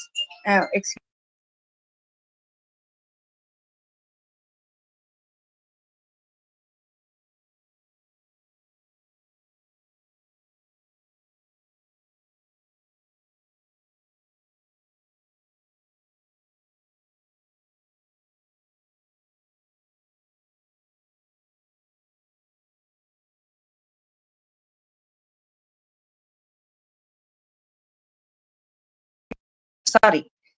இப்போ வந்து கிரியேட்டிவிட்டி ஆஸ் அ ப்ராசஸ்ல வந்து நீங்க ஒரு 5 ஐட்டம்ஸ் பாக்குறீங்க. ஜஸ்ட் முந்தின ஸ்லைடு ஆஷா, இதுக்கு முந்தினது 1 ஸ்லைட் பிஃபோர் திஸ். எஸ், இதுல வந்து 5 பாக்குறீங்க. இந்த 5ம் இண்டிவிஜுவலா தனித்தனியாவும் கிரியேட்டிவ் ஐடியாஸை கொண்டு வரும். இந்த 5ம் ஒண்ணுக்கு பின் ஒண்ணு ஃபாலோவும் ஆகும், சிஸ்டமேட்டிக் ஸ்டெப்பாவும் ஃபாலோ ஆகும். இப்ப எக்ஸாம்பிள் ப்ரிப்பரேஷன் அப்படின்னு எடுத்துக்கிட்டீங்கன்னாக்க, ப்ரிப்பரேஷன் வந்து the way you focus on problems and explore their dimensions, அதுதான் வந்து ப்ரிப்பரேஷன். இப்போ ஒரு எக்ஸாம்பிள் வந்து ஐ கேன் சே, இப்போ ஒரு சாஃப்ட்வேர் இருக்காரு, சாஃப்ட்வேர் இன்ஜினியர் இருக்காரு. அவரு வந்து முதல்ல வந்து application API, application programming interface, அப்புறம் வந்து மற்றவங்களுடைய ஸ்டோரிஸ் அதெல்லாம் கேட்கிறாரு. அதுக்கான ரிலேட்டட் பேப்பர்ஸ் எல்லாம் கலெக்ட் பண்றாரு. அப்புறம் இவங்களுடைய காம்படிட்டர்ஸா பாக்குறாரு. அதுக்கப்புறம் வந்து என்னென்னலாம் கன்ஸ்ட்ரெயின்ஸ் இருக்குன்னு பாக்குறாரு. இதெல்லாம் பார்த்துட்டு ஒரு நல்ல ஒரு ப்ரிப்பரேஷனுக்கு அப்புறம் இவர் கோடிங் பண்ணாருன்னா that will be very effective. அப்ப இந்த preparation plays a major role for a continuous. ஒரு ப்ராசஸ் கண்டினியூஸா நடக்குதுன்னா அதுக்கு preparation plays a major role. அது வந்து உங்களுடைய ஸ்கில் பில்டிங்க்கு அது ஹெல்ப் பண்ணும் அப்படிங்கிறாங்க. அது உண்மைதான். அது ப்ரிப்பரேஷன்ல it will help your skill building. ஒரு டிசைனர் இருக்கிறாரு, அவர் வந்து ஒரு ஃபேஷன் ட்ரெண்டை கொண்டு வர்றாருன்னா அதுக்கு முன்னால எவ்வளவு அவர் ரிசர்ச் பண்ணி வராரு, அப்பதான் அவருடைய புது இன்னோவேஷன் வந்து அக்செப்டபிளா இருக்கும். அதனால இந்த preparation is the first stage. Then incubation. இன்குபேஷன்ங்கிறது வந்து அதுதான் நான் அன்னைக்கு கூட இதை பத்தி கொஞ்சம் டிஸ்கஸ் பண்ணோம் when we were talking about thinking. அதுல வந்து இந்த 5மே ஒரு தடவை திரும்பவும் டிஸ்கஸ் பண்ணோம். again I will continue. இன்குபேஷன்ங்கிறது வந்து when you are கொஞ்ச நேரம் அதை விட்டுட்டு, when you are struggling for a long time, you leave it aside, you go for a walk or you take a nap. அதுக்கப்புறம் திடீர்னு பாத்தீங்கன்னா ஒரு கிரேட் ஐடியா அன்எக்ஸ்பெக்டடா வரும். நீங்க ஸ்லீப்ல இருக்கும்போது, ரெஸ்ட்ல இருக்கும்போது, அந்த மாதிரி ஒரு ஓவர் நைட் திடீர்னு சடனா இப்படிதான் வரும் ஐடியாஸ். அதுதான் அந்த இன்குபேஷன்ன்றது. அது இன்குபேஷன்ன்றது பொதுவா வந்து இந்த முட்டை பொறிச்சு வெளியே வர்ற மாதிரி அதைத்தான் இன்குபேட் பண்றதுன்னு சொல்லுவாங்க இல்லையா. சோ அது வந்து அந்த உள்ள அந்த அடக்காக்குறது அப்படிங்கிற மாதிரி உள்ளுக்குள்ளார நீங்க போட்டு வச்சிருக்கும் பொழுது the way subconsciously you are processing the problem, that will help you to bring about a solution. அடுத்தது இன்டிமேஷன்ன்றது வந்து you are developing the feelings that solutions are approaching. அது என்னன்னாக்க சில சமயத்துல உங்களுக்குள்ளார ஒரு கட் ஃபீலிங் வரும். ஆஹா இந்த ப்ராப்ளம் இன்னைக்கு சால்வ் ஆக போகுது அப்படின்னு, ஒரு பிவட்டல் ரோல் எடுக்க போகுது அப்படின்னு சொல்லிட்டு சடனா உங்களுக்கு ஒரு தோணும். அந்த கட் ஃபீலிங்கே கடைசியில வந்து உங்களுக்கு மனசுக்குள்ளார ஒரு இன்டிமேட் பண்ணிரும், yes we are closer to break through அப்படின்னு இருக்கும். அதைத்தான் அந்த இன்டிமேஷன் அப்படிங்கிறாங்க. அடுத்தது illumination or insight. இது வந்து creative ideas bursting forth from pre-conscious processing into conscious awareness. அதாவது இப்போ வந்து அதான் நீங்க வந்து பொதுவாவே யூஆர் அன் எக்ஸ்பர்ட் அப்படின்னு இருப்பீங்க. அந்த எக்ஸ்பர்ட் இருக்கும் பொழுது உங்களுக்கு சடனா சில விஷயங்களை, இப்போ நான் அன்னைக்கு சொல்லும் பொழுது ஒரு எக்ஸாம்பிள் சொன்னேன், அதுதான் இப்பயும் ரிப்பீட் பண்றேன். ஒரு செஃப் கேஷுவல் டின்னர்ல உட்கார்ந்து இருக்காரு, 2 அன்யூஷுவல் இன்கிரீடியன்ட்ட பாக்குறாரு. அதுல அது 2ஐயும் பார்க்கும்போது திடீர்னு அவருக்கு ஒரு ஐடியா, இந்த 2 அன்யூஷுவல் இன்கிரீடியன்ட்டையும் ஒன்னா சேர்த்து ஒரு நியூ டிஷ் கொண்டு வரலான்றது. அல்லது இப்போ ஒரு என்ஜினியர் என்ன பண்றாரு, ஒரு புதுசான ஒரு சர்க்கியூட் லே அவுட் மனசுக்குள்ளார திடீர்னு சில சிக்னல்ஸை வச்சு டக்குன்னு அது வந்து உடனே உடனே ட்ரை பண்ணி பாக்குறாரு. He comes out with new ஒரு ஐடியா அல்லது நியூ கிரியேட்டிவ் ப்ராடக்ட். அந்த மாதிரி கொண்டு வர்றதுதான் வந்து அந்த இல்லுமினேஷன் ஆர் இன்சைட். இல்லைன்னா திடீர்னு பாத்தீங்கன்னா சிலர்லாம் வந்து யாராவது டெக்னிக்கல் கன்ஸ்ட்ரெயின்ட் பத்தி சொல்லிட்டு இருப்பாங்க, எனக்கு இந்த கஷ்டம் இருக்கு அந்த கஷ்டம் இருக்குன்னு. அதுல இருந்து திடீர்னு ஒரு டிசைனரோ அல்லது ஒரு ப்ரோக்ராமரோ அதுல இருந்து டக்குன்னு அவருக்கு ஒரு ஐடியா தோணி உடனே அவர் உள்ள இறங்கி ஒரு இன்சைட் அவருக்கு கிடைச்சிடும். அதுக்கப்புறம் he will go on with a new ஒரு இன்னோவேட்டிவ் ஐடியா. அடுத்தது வெரிஃபிகேஷன். இந்த வெரிஃபிகேஷன் என்னன்னாக்கா இது பொதுவா நாவல் ரைட்டர்ஸ்க்கு எல்லாம் இருக்கும். 10 தடவை அதை பாலிஷ் பண்ணுவாங்க. ஒவ்வொரு தடவை பாலிஷ் பண்ணும் பொழுதும், அதாவது ஒரு தடவை எழுதிடுவாங்க ஃபர்ஸ்ட் டிராஃப்ட், அதுக்கப்புறம் திருப்பி வாசிக்கும் போது திருப்பி கொஞ்சம் லாங்குவேஜை மாத்துவாங்க, திருப்பி சில ஐடியாஸை மாத்துவாங்க, சில கேரக்டர்ஸை புதுசா கொண்டுருவாங்க. இப்படி நிறைய கொண்டு வந்துட்டே இருப்பாங்க. ரியல் வேர்ல்டுல சொன்னீங்கன்னாக்க மொபைல் ஆப் அதோடைய ஃபீச்சர்ஸ் பாத்தீங்கன்னா கண்ணாபின்னான்னு நிறைய ஒவ்வொரு யூசர் சொல்றதுக்கும் உள்ள அப்படி சொருகி வைப்பாங்க பாத்தீங்களா, புதுசா ரிஃபைன் பண்ணி அது அடுத்தடுத்த வெர்ஷன் போகும்பொழுது ஒரு இம்ப்ரூவ்ட் வெர்ஷன் ஒரு புது ஐடியாவோட இருக்கும். அது போலதான் வந்து இந்த வெரிஃபிகேஷன்ன்றது. All these are creativity as an individual, as a product and as a process. அடுத்து காம்பனன்ட்ஸ் ஆஃப் கிரியேட்டிவிட்டி, அதனுடைய கண்டென்ட் அதுக்குள்ளார என்ன இருக்கும். 4 essential components. அடுத்த ஸ்லைட் ஆஷா. 4 components essential. அதுல வந்து ஒண்ணு வந்து கண்டினியூட்டி. இப்போ கிரியேட்டிவ் இண்டிவிஜுவல்ஸ்க்கு வந்து ஒரு கண்டினியூஸா ஒரு கன்சிஸ்டன்ட் ஒரு they have the ability to consistently change. அவங்க அது ரொம்ப அவங்களுக்கு கேஷுவலா இருக்கும். இப்போ எக்ஸாம்பிள் நீங்க வந்து ஏஆர் ரஹ்மான் எடுத்துக்கிறீங்க, அவர் எத்தனை கிரியேட்டிவ் ப்ராடக்ட்ஸ் கொண்டு வந்துட்டாரு, எத்தனை புதுசா கொண்டு வந்துட்டாரு. அவங்களுக்கு வந்து அந்த கன்சிஸ்டன்ட்லி வந்து அந்த அவங்களுக்குள்ளார வந்து அந்த கண்டினியூட்டி இருந்துகிட்டே இருக்கும். அடுத்தடுத்து புதுசா, அடுத்தடுத்து இன்னோவேட்டிவா, அடுத்தடுத்த லெவலுக்கு அவங்க போய்கிட்டே இருப்பாங்க. அந்த மாதிரி அந்த கண்டினியூட்டி வந்து அது கிரியேட்டிவிட்டியோட ஒரு முக்கியமான காம்பனன்ட். அடுத்து பிளெக்சிபிலிட்டிங்கிறது வந்து நம்ம அவங்களுக்குள்ளார ஒரு செல்ஃப் கண்ட்ரோல் இருக்கிறது, ஒரு ஃபோர்சைட்டட்னஸ் இருக்கிறது, கன்சிடரேஷன் ஆஃப் அதர்ஸ் ப்ரிஃபரன்சஸ் அதெல்லாம் இருக்கிறது. இப்போ இதுக்கு நல்ல எக்ஸாம்பிள்னாவே ஐடி ப்ரோக்ராமர்ஸ் தான். இவங்க வந்து என்ன பண்ணுவாங்க, ஒவ்வொருத்தர் கேட்கிற சர்க்கம்ஸ்டான்சஸ், ஒவ்வொருத்தர் கேட்கிற அவங்களுடைய ரெஸ்பான்சிவ்னஸ் அல்லது அவங்களுடைய சிச்சுவேஷன்ஸ் அதெல்லாம் பார்த்து ஒவ்வொருத்தருக்கும் வேணுங்கிற மாதிரி பிளெக்சிபிளா they sit and write programs, then they will give it to them. அவங்க சொல்லுவாங்க இல்ல this is not the way I wanted it. திரும்பவும் அதை வந்து மாடிஃபை பண்ணி அவங்களுக்கு வேணுங்கிற மாதிரி அவங்க ப்ரிஃபர் எப்படி பண்றாங்களோ அதுக்கேற்ற மாதிரி கொண்டு வந்து ஒரு ப்ராடக்ட். ஒரு எக்ஸாம்பிள், ஒரு டாக்டரே இருக்காரு, அவருக்கு ஒரு ப்ரோக்ராம் வேணும், அவருடைய அசிஸ்டன்ஸ் எல்லாரும் ஷேர் பண்ணிக்கிற மாதிரி வேணும் அப்படின்னாக்கா டக்குன்னு ஒரு ப்ரோக்ராம் ரெடி பண்ணணும்னா கஸ்டமைஸ் பண்றதுக்கு ரெடியா இருப்பாங்க. அவங்களுக்கு என்ன வேணுமோ அதுக்கேத்த மாதிரி பக்கத்திலேயே அது பார்மசிக்கு உடனே இன்டிமேஷன் டாக்டர் இங்க இருந்து அந்த பேஷண்ட் பேர் அடிக்கும் போதே அந்த மெடிசின்ஸை பிரிஸ்கிரைப் பண்ணும்போதே பக்கத்துல இருக்க பார்மசிக்கு போற மாதிரி, அல்லது பக்கத்துல இருக்கிற அசிஸ்டன்ட்டுக்கு போற மாதிரி, அல்லது ஸ்கேனிங் பண்றவங்களுக்கு என்ன வேணும்னு சொல்லி அனுப்புற மாதிரி, அந்த மாதிரிலாம் பண்றதுக்கெல்லாம் பிளெக்சிபிளா இருப்பாங்க ஐடி ப்ரோக்ராமர்ஸ். அதான் அந்த கிரியேட்டிவிட்டியில முக்கியமான காம்பனன்ட் பிளெக்சிபிலிட்டி. மூணாவது ஒரிஜினாலிட்டி. இது கட்டாயமா ஒரிஜினலா ஏதாவது இருந்தா தான் அதுக்கு மதிப்பு இருக்குன்றத பாக்குறோம். ஆனா முதல்ல அதை அக்செப்ட் பண்ணவே மாட்டாங்க. நேத்து கூட ஒரு நல்ல example one of our friends told, அவங்களுடைய கெமிஸ்ட்ரியில இருந்து யாரோ ஒருத்தருடைய அவருடைய இன்னோவேட்டிவ் திங்கிங்கை யாருமே அக்செப்ட் பண்ணல. அந்த மாதிரி சமயத்துல he envisioned something in his dream. அந்த மாதிரி நான் ஆஸ்பிரின் டேப்லெட் கண்டுபிடிச்ச பேயர் அப்படிங்கிறவரை கூட நான் எக்ஸாம்பிளா சொல்லலாம். அதாவது அவர் டைஅசிட்டைல் மார்பைன் அப்படிங்கிற ஒரு முதல்ல எல்லாம் அதுதான் மயக்க மருந்து. இப்ப யூஸ்வலா நம்ம இந்த மார்பின்னு சொல்றோமே, அந்த மயக்க மருந்து ஹெரோயின்னு சொல்றோமே, அதைத்தான் அன்னைக்கெல்லாம் தலைவலி இருந்தாலே கொடுத்துட்டு இருந்தாங்களாம். அப்போ பாத்தீங்கன்னாக்கா இவர் ஆஸ்பிரின் டேப்லெட்டை கொண்டு கொடுத்த பொழுது அந்த ப்ராடக்ட் வொர்த்லெஸ்ன்னு மெனி கம்பெனிஸ் சொல்லிடுச்சான். அந்த ஐடியாவே வேண்டாம் அப்படின்னு சொல்லிட்டாங்களாம். இதெல்லாம் தேவையே இல்லை அப்படின்ட்டாங்களாம். ஆனா இவர் பெர்சிஸ்டன்டா ஒவ்வொரு ஹாஸ்பிட்டல்லையும் போய் தன்னுடைய ஒரிஜினல் இதை ட்ரை பண்ணி பார்க்க சொல்லி ரொம்ப ரிக்வெஸ்ட் பண்ணி, இல்ல பீப்புள் மேல எல்லாம் இதை நாங்க ட்ரை பண்ண மாட்டோம் அப்படின்ன போது அவர் தன்னுடைய அந்த நிறைய எக்ஸ்பெரிமெண்ட்ஸ் எல்லாத்தையும் எந்தெந்த அனிமல்ஸ் மேல பண்ணிருக்கோம் அதெல்லாம் காட்டின போதும் he was not accepted. ஆனா ஒரே ஒரு ஹாஸ்பிட்டல்ல அக்செப்ட் பண்ணி அதோட மைல்டர் இஃபெக்ட்ஸ பார்த்த உடனே அதுக்கப்புறம் பாத்தீங்கன்னா ஆஸ்பிரின் டேப்லெட்ஸ் இன்னைக்கு வரைக்கும் எல்லா பக்கமும் யூஸ் பண்ண, சாதாரண ஒரு தலைவலிக்கு போய் யாராவது மயக்க மருந்து கொடுப்பாங்களா அப்படின்னு இன்னைக்கு சிரிக்கிற லெவலுக்கு ஆயிடுச்சு. அதனாலதான் அவர் என்ன செஞ்சாருனாக்கா அந்த டைஅசிட்டைல் மார்பைனை அது வரைக்கும் அது ஹீரோவா இருந்துச்சுன்றதுனாலதான் அது ஹெராயின்னு பேர் அவர் தான் வச்சாரு, பேர் தான் அந்த பேரை வச்சாரு அப்படின்வாங்க. சோ பிகாஸ் அதை சாப்பிட்ட உடனே people they will start thinking themselves as a hero. அவங்க அப்படியே அந்த மயக்க போத நிலையில தன்னை ஹீரோவா நினைச்சுக்குவாங்க. அல்லது it was playing a heroic role அப்படிங்கறதுனாலயும் அவர் வச்சிருக்கலாம் அப்படிங்கிறாங்க. எனிஹவ் அது அந்த அளவுக்கு அவர் he had to fight for it. அந்த தன்னுடைய ஒரிஜினாலிட்டியை காட்டுறதுக்கு ஒன்ஸ் இட் வாஸ் எஸ்டாப்ளிஷ்ட், அதுக்கப்புறம் பாத்தீங்கன்னாக்க அதோடைய பிளேஸ யாரும் எடுக்க முடியாது. Like what we talked about இந்த கேஎஃப்சியோட ஃபவுண்டர். அதுலயும் பாத்தீங்கன்னாக்கா அவர் அக்ராஸ் த கண்ட்ரி எத்தனை இடத்துக்கு போனாருன்னு அவர் சொல்வாரு.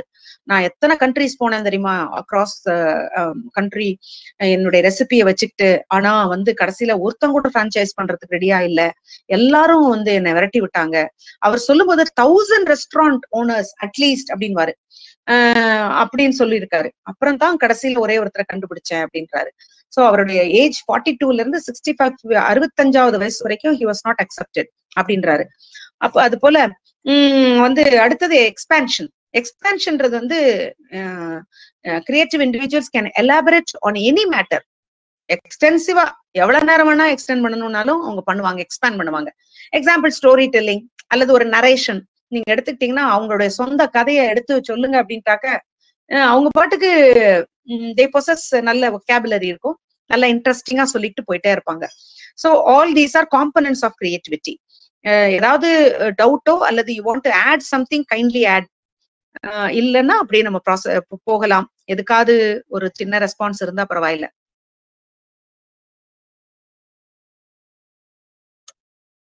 ஆட் பண்ணணுமா யாராவது? You want to add something? Shall we move on? Yes, ma'am. Thank you. Solunga, please. You said that creativity flow, connecting one to another one, like that. So I just wanted to quote an example, that movie Kannum Kannum Nokia, Kannum Kannum Kollaiyadithal. That movie, he's doing a but again, find the girlfriend who has cheated him. இவரை seat பண்ணி அந்த பொண்ணு காசுல எடுத்துட்டு போயிடுவாங்க. So he's trying to find out whether she is doing the same job or another job. So he's connecting to what he has done with his own experience and connecting with what he can be done. And the newspaper search பண்றது பாக்குறது, and finally he will able to find that girl. So simultaneously the police officer also doing the same job. He's connecting one with another one with another one. So both of them are traveling in the same connectivity. That is one thing. And the other thing is that with the sound of the opening the locker, he's able to find out the password. So how peculiar and precise on creating something or finding something is really has been shown in this movie. What's this movie you said? Kannum Kannum Kollayadittal. Oh, sorry. Oh. Is Mohanlal's son. What is his name? That's a beautiful movie directed by a lady. So it's nice example. Divya, you tried to say something? Yes, ma'am. I was also telling all these qualities are required in a movie director. It's a absolutely creative field, right? Exactly. இப்போ அடுத்து வேற யாராவது? Yeah, from yesterday I was about to tell that the creativity is, I can quote Ramar Pillai, who had created the Mooligai petrol. He has invented the. So yesterday I thought of telling, but it was a bit late. Okay, ma'am, I'm done. Thank you. அடுத்தது process of creativity. இதுல வந்து என்னன்னாக்க what are the measures to access creative thinking ability அப்படிங்கிறதுக்காக அதுதான் அந்த process of கிரியேட்டிவிட்டியில கொண்டு வர்றாங்க. அதுக்கு அவங்க சொல்லி இருக்கிறது வந்து ரிமோட் ஆக்சஸ் அசோசியேட்ஸ் டெஸ்ட்னு ஒரு டெஸ்ட் இருக்கு. அந்த டெஸ்ட் வாஸ் இன்ட்ரோடியூஸ்டு பை மெட்னிக். அவர் என்ன சொல்றாருனாக்க, இப்போ எக்ஸாம்பிள் வந்து ஒரு 3 வேர்ட் சொல்லிட்டு 4th வேர்டை நீங்க வந்து கனெக்டட் வேர்டா காட்டணும். அதாவது இப்ப நான் சொல்றேன் காட்டேஜ், ஸ்விஸ், கேக், இது 3ஐயும் கனெக்ட் பண்ற மாதிரி ஒரு வார்த்தை சொல்லுங்க அப்படின்னு you will think over, then you come up with something. இதெல்லாம் வந்து எப்படின்னா mentally how you can create things. நீங்க வந்து உங்களுடைய vocabularyல நல்லா ஸ்ட்ராங்கா இருந்தீங்கன்னா டக்குன்னு அடுத்த அந்த உங்களுக்குள்ள ஒரு ஸ்டிமுலஸ், அடுத்தது என்ன செய்யலாம், அடுத்தது என்ன சொல்லலாம் அப்படின்னு நீங்க யோசிச்சு அதை கனெக்ட் பண்ண try பண்றீங்கல்ல, that is one way of mentally also trying to practice your அந்த creative ability plus இன்னொருத்தவங்களை அசஸ் பண்றதுக்கும் அது யூஸ்ஃபுல்லா இருக்கும், டெஸ்ட் பண்றதுக்கும். அப்படி பாத்தீங்கன்னா இப்ப வந்து காட்டேஜ், ஸ்விஸ், கேக் அப்படின்னாக்க உடனே நடுவுல நீங்க ஒரு சீஸ் அப்படின்னு போட்டீங்கன்னா cottage cheese, Swiss cheese, cheese cake அப்படி கொண்டு வரலாம் பாத்தீங்களா. அது மாதிரி எத்தனை வேர்டு வேணா நீங்க இது மாதிரி சொல்லுங்க. சொல்லும் பொழுது how they are able to bring about அப்படின்னு புது ஆன்சர். நம்ம புக்ல கொடுத்திருக்கிறது அந்த விடோ, பைட், மங்கி, 3க்கும் காமனா ஒரு வேர்டு சொல்லுங்கன்னு. அந்த விடோ ஸ்பைடர், ஸ்பைடர் பைட், இது என்ன ஸ்பைடர் மங்கி, அதெல்லாம் வரிசையா நம்ம கனெக்ட் பண்றோம் பாருங்களேன். அதுதான் வந்து இட் இஸ் ஹவு 3 வேர்ட்ஸ். இப்போ வந்து ஸ்கொயர், கார்ட்போர்ட், ஓப்பன், இது 3க்கும் ஒரு காமன் வேர்ட் சொல்லுனாக்க பாக்ஸ் சொல்லுவோம். ஸ்கொயர் பாக்ஸ் அல்லது கார்ட்போர்ட் பாக்ஸ் அல்லது ஓப்பன் பாக்ஸ் அப்படி சொல்லுவோம். ஒரு காமன் வேர்ட் 3 நம்ம வந்து கனெக்டிங் வேர்ட்ஸ் கொடுத்து நம்ம சஜஸ்டிவா சொல்லுவோம். they will come up with some ஒரு common word to connect all those things. அது மாதிரி அதுதான் வந்து அந்த ராட் டெஸ்ட்னு அவர் சொல்றாரு, ரிமோட் அசோசியேட்ஸ் டெஸ்ட். பல காரியங்களை நீங்க ஒன்னா அசோசியேட் பண்ணி யூ பிரிங் அபவுட் சம்திங். அடுத்தது அன்யூஷுவல் யூசர்ஸ் டெஸ்ட்னு இன்னொன்னு சொல்றாரு. நெக்ஸ்ட் இங்கதான் இருக்கு ஸ்லைட், இந்த ஸ்லைட்ல தான். இது வந்து கில்ஃபர்ட் அண்ட் டொரன்ஸ் இவங்க 2 பேரும் கொண்டு வந்தது. இது என்ன சொல்றாங்கன்னாக்க they will ask the participants to generate alternative uses of common objects. இப்போ ஒரு பிரிக் எடுத்துக்கிட்டு இதோட ஆல்டர்னேட்டிவ் யூஸ் சொல்லு அப்படின்வாங்க. அப்போ நீங்க என்ன சொல்வீங்க, மிஞ்சி போனா நம்ம வந்து பிரிக்குனாக்க உடனே ஒரு வால் கட்டுறது அப்படின்வோம். உடனே இன்னொருத்தர் சொல்லுவாங்க இல்ல கராத்தேக்கு நடுவுல வச்சு யூஸ் பண்ணலாம், அல்லது மெஷரிங் டூலா வச்சுக்கலாம், பேப்பர் வெயிட்டா வச்சுக்கலாம், இப்படி எதை வேணா ஒவ்வொருத்தர் சொல்லலாம். ஆல்டர்னேட்டிவ் யூசஸ் நாம நீங்க சஜஸ்ட் பண்ணுங்கன்னு சொல்லும் பொழுது you will think about certain things. இதெல்லாம் சில்ட்ரனை வந்து நீங்க என்கரேஜ் பண்ணறதுக்கு, கிரியேட்டிவிட்டியில என்கரேஜ் பண்றதுக்கும், அல்லது ஹவு கிரியேட்டிவ் தே கேன் அதாவது கோ அப் டு அப்படிங்கறத நம்ம அசஸ் பண்றதுக்கும் யூஸ்ஃபுல்லான டெஸ்ட் அப்படிங்கிறாங்க. அது வந்து புதுசா ஏதாவது ஒரு ஐடியாவோட வந்தாங்கன்னாக்க அதை வச்சு அதுலயே அவங்களுடைய ஒரிஜினாலிட்டி, அவங்களுடைய பிளெக்சிபிலிட்டி, அவங்க how they can elaborate on it, அதெல்லாம் வந்து நம்ம டெஸ்ட் பண்ணலாம். அப்போ அவங்கள வச்சே பேச வைக்கிறது. அது அந்த இப்போ நான் வந்து ஒரு பிரிக்கை வச்சே சொல்ல வைக்கிறோம்னா அவங்களுடைய ஒரிஜினாலிட்டி அதுல பார்க்கலாம். என்ன சொல்லுவாங்க, அவங்க வந்து ஹீட் ரிட்டென்ஷன் டிவைஸா நான் யூஸ் பண்ணுவேன், அல்லது ஒரு மொசைக் ஆர்ட்டா யூஸ் பண்ணுவேன், இப்படி ஏதாவது கொஞ்சம் வித்தியாசமா சொல்லுவாங்க. இப்ப ஸ்மார்ட் போன் ஸ்டோனை நான் காவ் பண்ணி அதை ஓரமா எல்லாத்தையும் செதுக்கி செதுக்கி நான் இப்படி பண்ணுவேன் அப்படி பண்ணுவேன், ஒரு ஆர்ட் பீஸா வைப்பேன் அப்படிலாம் சொல்றாங்க இல்லையா. So how originally they can come about with அவங்களுடைய ஐடியாஸ், அது ஒண்ணு. ஃபிளெக்சிபிலிட்டி அதுலயே பார்க்கலாம். ஒரு இப்படி வித்தியாசமா திங்க் பண்ண சொல்லிட்டு அதுல வந்து அதை எப்படியெல்லாம் ஒரு ஸ்கல்ப்சர் மெட்டீரியலா வச்சுக்கலாம், அல்லது ஒரு பில்டிங்காக வச்சுக்கலாம், இப்படி ஒவ்வொருத்தர் ஏரியால எஜுகேஷனல் டூலா நான் வச்சுக்குவேன், அப்படின்னு நம்ம ரெக்ரியேஷனல் யூஸ்ல வச்சுக்குவேன், கேம்ஸ்ல வச்சுக்குவேன். இப்படி அந்த எப்படி how flexible they go about அதையும் அசஸ் பண்ணலாம் அப்படிங்கிறாங்க. அடுத்தது எலாபரேஷன், ஒன்ன வச்சு அவங்க எப்படி பில்டப் பண்றாங்க. அது என்னன்னாக்க எப்படி நான் வந்து அதனுடைய இன்னும் வந்து அதை நான் இந்த பிரிக்கை வச்சுக்குவேன், இதை நான் இப்படி அதை எலாபரேட் பண்றது, இதை வந்து பெட்டர் கிரிப்புக்கு சுத்தி டவலை வச்சு டை பண்ணிக்குவேன். இப்படி ஏதாவது அவங்க எலாபரேட் பண்ணி கொண்டு போனாங்கன்னா அது அவங்களுடைய டீப்பர் திங்கிங்க நம்ம வந்து ஹெல்ப் பண்ண முடியும் அப்படிங்கிறாங்க. சோ அது வந்து ஒரு டைவர்ஜென்ட் திங்கிங்க்கு ஹெல்ப் பண்ணும். ஒரு எக்ஸாம்பிளை வச்சு அல்லது ஒரு திங்கிங்கை வச்சு அவங்கள வந்து அந்த டைவர்ஜென்ட் திங்கிங்குள்ளார கூட்டிட்டு போகலாம். கன்வர்ஜென்ட் திங்கிங்கிறது நமக்கு தெரியும், ஒரு சொல்யூஷன் கொண்டு வருது. அதை விட இந்த டைவர்ஜென்ட் திங்கிங்ல உங்களுடைய கிரியேட்டிவ் ப்ராசஸ நல்லா நம்ம அசஸ் பண்ண முடியும் அப்படிங்கிறாங்க. அடுத்தது 5.8ல வந்து ஃபீச்சர்ஸ் ஆஃப் கிரியேட்டிவிட்டி. இது நான் as I told you earlier, கேரக்டரிஸ்டிக்ஸ்னா அது ட்ரைட்ஸ், ஃபீச்சர்ஸ்னா என்ன அது செய்யும் அப்படிங்கிறதுக்கு. அதுக்கு வந்து நெக்ஸ்ட் ஸ்லைடு ஆஷா. அதுல வந்து ஒண்ணும் இல்ல, அதுக்கு ஒரு கிரியேட்டிவிட்டிக்கு ஒரிஜினாலிட்டி இருக்கு, இட் இஸ் இன்னோவேட்டிவ், அது ஒரு 6-7 பாயிண்ட் கொடுத்துருக்காங்க. கூடவே ஹார்லாக்னு ஒருத்தர் அவர் ஒரு 4-5 பாயிண்ட் கொடுத்துருக்காரு. whichever you can remember, you have to write about creativity. if they talk about if they ask about features, நம்ம அதுல இருந்து நம்ம இது பண்ணணும். அதனால just go through it, எல்லாம் குட்டி குட்டி சென்டென்சஸ் தான் இருக்குது, அதை வந்து நீங்க ரீட் பண்ணிக்கோங்க. அடுத்து கேரக்டரிஸ்டிக்ஸ் ஆஃப் கிரியேட்டிவ் பீப்புள், அவங்களுடைய குணாதிசயம். ஒரு கிரியேட்டிவ் பர்சன் நீங்க ஒருத்தரை நோட்டபிள் கிரியேட்டிவ் பர்சனா நீங்க யாரையோ ஒருத்தர் நினைச்சிட்டீங்கன்னா அவங்களுக்கு பொதுவா இருக்கிற கேரக்டரிஸ்டிக்ஸ். அடுத்த ஸ்லைடு. அதுல வந்து என்னன்னா first they will be energetic. Asha அடுத்த ஸ்லைடு. அதுல வந்து they will be very energetic. Asha, shall we move on to the next slide, Asha? அடுத்து அது வந்து தே ஆர் எனர்ஜெட்டிக். அவங்க வந்து எப்பவுமே என்ன பண்ணுவாங்கன்னா அவங்களுக்கு ஹை லெவல் ஆஃப் எனர்ஜி இருக்கும். அந்த பிசிக்கலி எனர்ஜியும் இருக்கும், மென்டல் எனர்ஜியும் அவங்களுக்கு நிறைய இருக்கும். அடுத்தது வந்து இதுவும் இல்ல, அடுத்த ஸ்லைட். இது வந்து ஹார்லக்ஸ் அடிஷனல் ஃபீச்சர்ஸ் தான். இதான் எனர்ஜெட்டிக்கா இருப்பாங்க.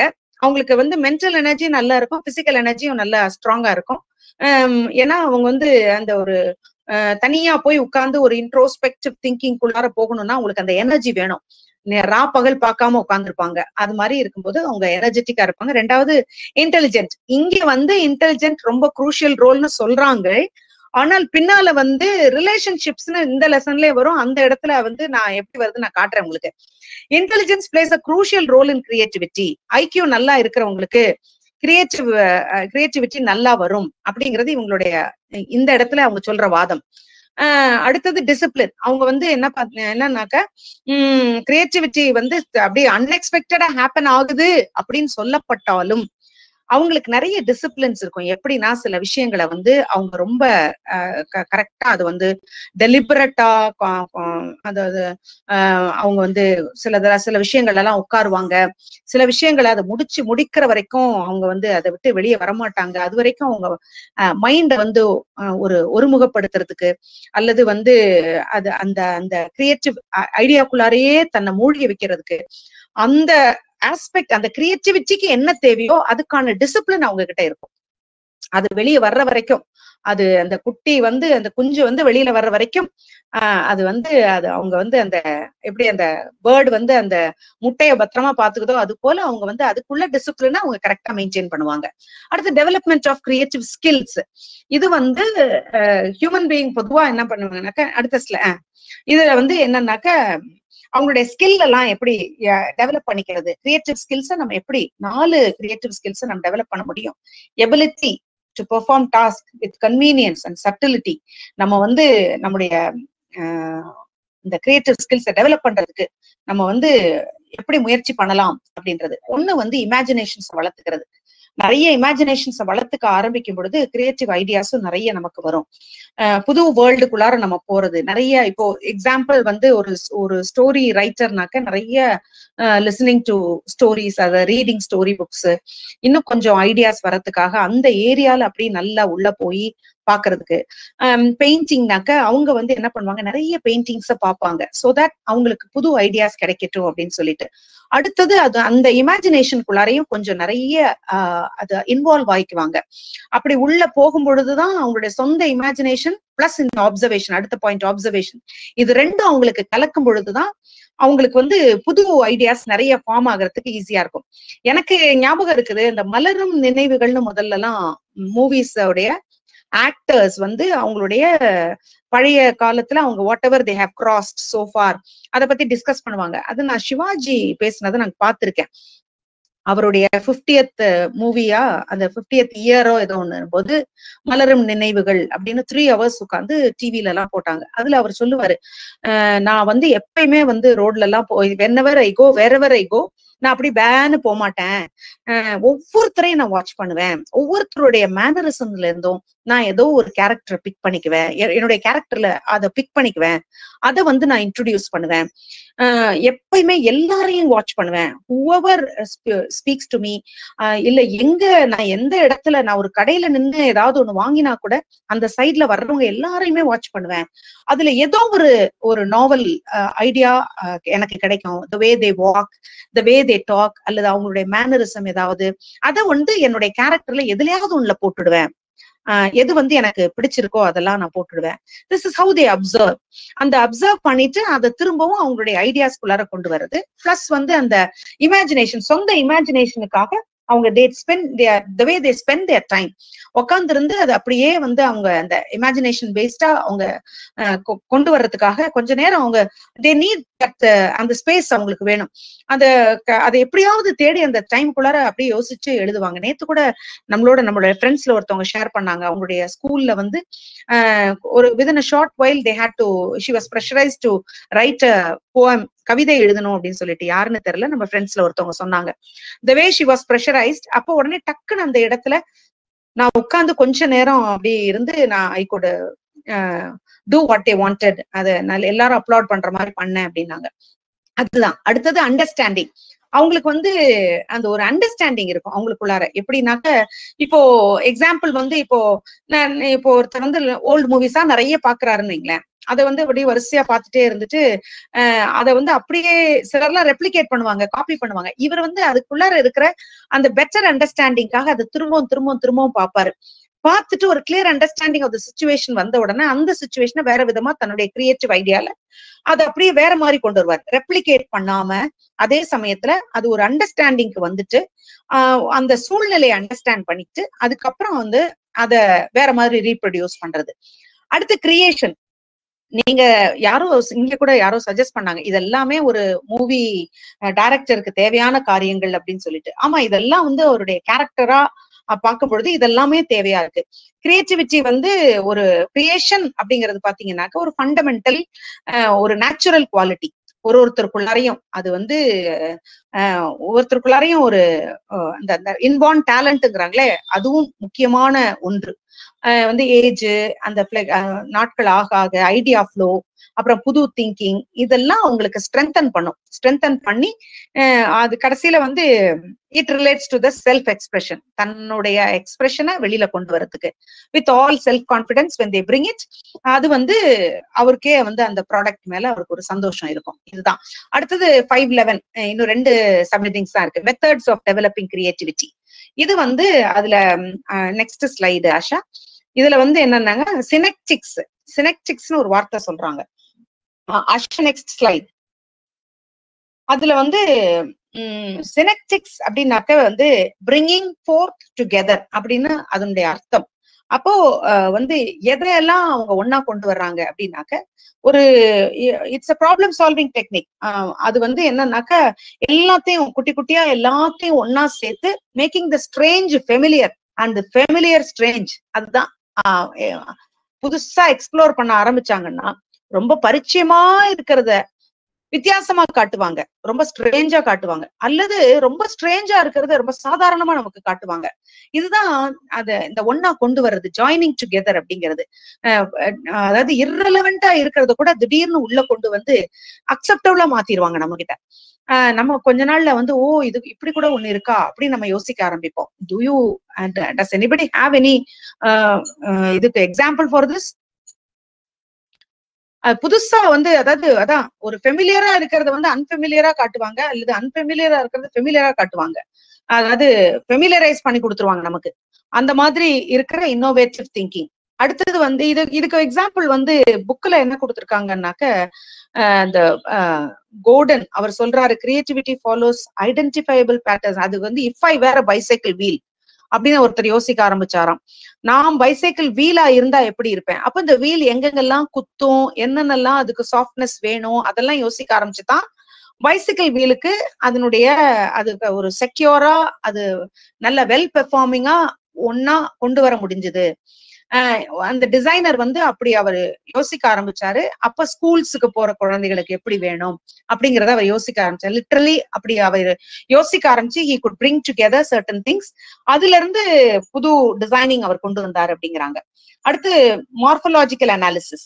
இது என்னன்னாக்க எல்லா பாசிபிள் சொல்யூஷன்ஸையும் எக்ஸ்ப்ளோர் பண்ணி ஒரு மல்டி டைமென்ஷனல் ஒரு இதை கொண்டு வர்றது. அப்போ எல்லா ஒரு ப்ராப்ளமுக்கு எல்லா பாசிபிள் சொல்யூஷன்ஸையும் ட்ரை பண்ணி பாக்குறது, அதுல இருந்து ஏதாவது ஒண்ண கொண்டு வர்றது, அல்லது ஒரு ப்ராப்ளம குட்டி குட்டி பார்ட்ஸா டிவைட் பண்ணி ஒவ்வொரு ப்ராப்ளமையும் தனியா எக்ஸ்ப்ளோர் பண்றது, இண்டிவிஜுவலா எக்ஸ்ப்ளோர் பண்ணி கடைசியில ஒரு நாவல் அவுட்புட் கொண்டு வர்றது. இப்போ அப்படி பண்ணி அதுல இருந்து கொண்டு வர்றது. அதாவது அதனுடைய defining the problem, identifying the parameters, then defining the variations, then combining the variations. இது எல்லாத்தையும் கொண்டு வந்து, இது பெரும்பாலும் சயின்டிஸ்ட் வந்து இந்த மாதிரி பண்ணுவாங்க. ஒரு ப்ராப்ளம் இருக்குனாக்க அதை பீஸா ஆக்கிட்டு ஒவ்வொன்னையும் அந்த பிரேக் டவுன் பண்ணி அதுல இருந்து பாசிபிள் வேரியேஷன்ஸ் அல்லது ஆப்ஷன்ஸை யோசிச்சு அப்புறம் எல்லாத்தையும் ஒன்னா கொண்டு வந்து ஒரு புது ஐடியாவுக்கு கொண்டு வர்றது. இது பெரும்பாலும் சயின்டிஸ்ட் பண்றது. அடுத்தது குவாலிட்டி டிஸ்கிரிப்ஷன்.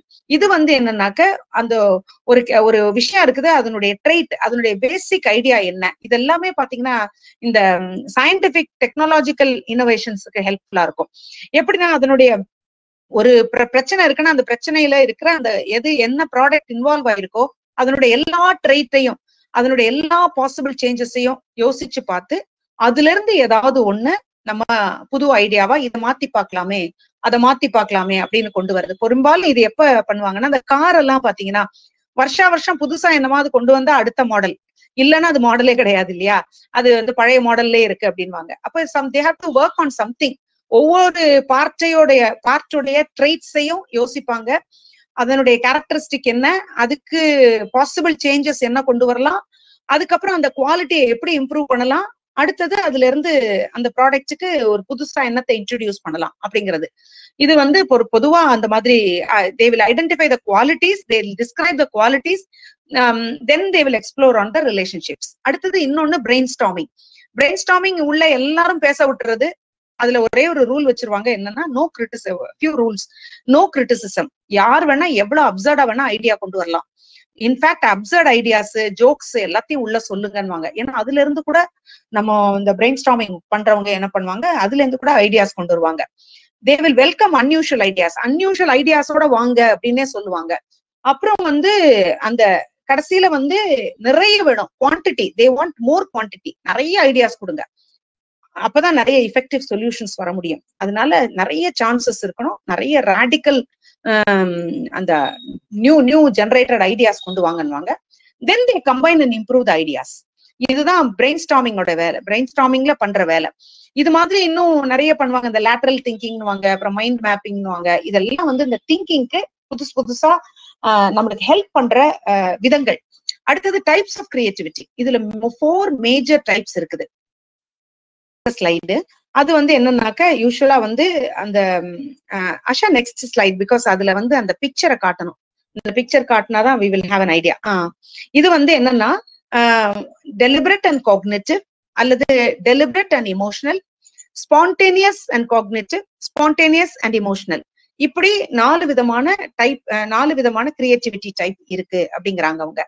இப்ப டெலிபரேட் அண்ட் காக்னிட்டிவ் இவங்க எப்படின்னா கோல் ஓரியன்டா இருப்பாங்க. என் வேலையை புதுசா ஒண்ணு கண்டுபிடிச்சே ஆவேன், அதுக்குள்ளார என்ன ஆனாலும் என் மைண்டையும் மொத்தம் என்னுடைய சோல் ஹார்ட் எல்லாம் போட்டு அதுலயே உட்கார்ந்து deliberately they will sit and they will use all their cognitions into it, then they will find it. இதுக்கு தாமஸ் ஆல்வா எடிசன் தான் எலக்ட்ரிக் லேம்ப் கண்டுபிடிக்கிற வரைக்கும் அவர் விடவே இல்லை, ட்ரையல் அண்ட் எரர்னு உள்ளவே உட்கார்ந்து இருந்தாரு.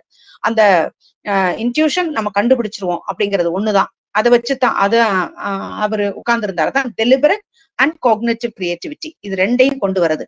அடுத்தது வந்து இதுக்கு நான் இன்னொன்னு கூட சொல்லலாம். சொன்னா உங்களுக்கு இந்த இது உங்களுக்கு தெரியும், அந்த யுரேகா ஸ்டோரி தெரியுமில்ல, கிங் ஹேரோ அப்படிங்கிறவர் தான் இதுல இருந்தாரு, சீரியா கிங் நினைக்கிறேன். ஆமா, சீரியா கிங்.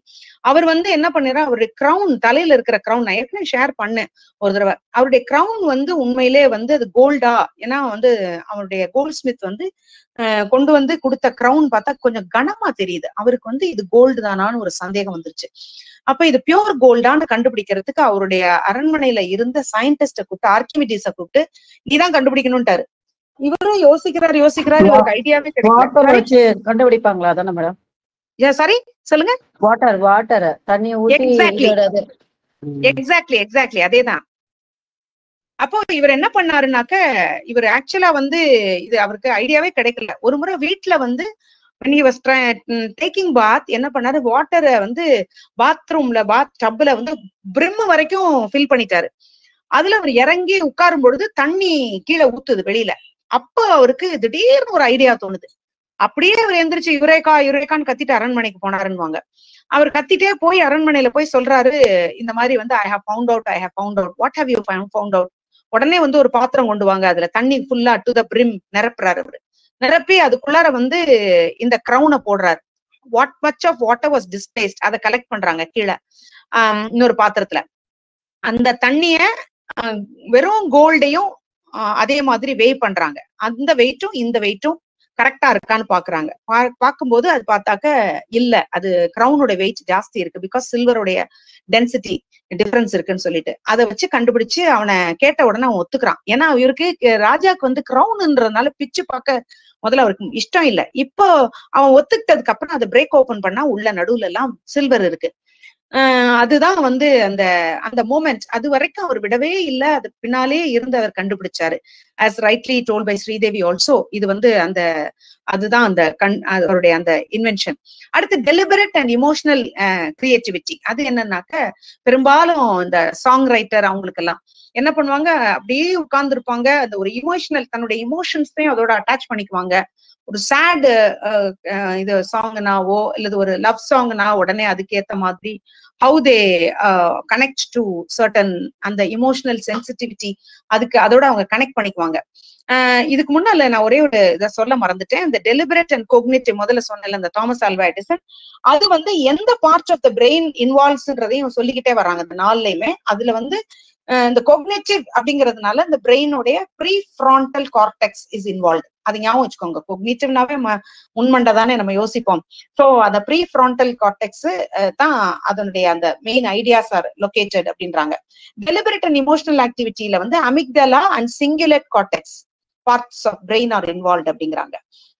அதுல என்னன்னாக்க அவங்க அந்த ப்ராசஸ்ல அவங்களுடைய இமோஷனையும் அட்டாச் பண்ணி அதுக்கு பிறகு அதுல இருந்து அவங்க deliberately they attach their emotions to that creative part and then they rationalize certain ஒரு டெசிஷன் மேக்கிங் குள்ளார கொண்டு ஒரு புது சொல்யூஷன் கொண்டு வர்றது. அடுத்தது ஸ்பான்டேனியஸ் அண்ட் கோக்னிட்டிவ்.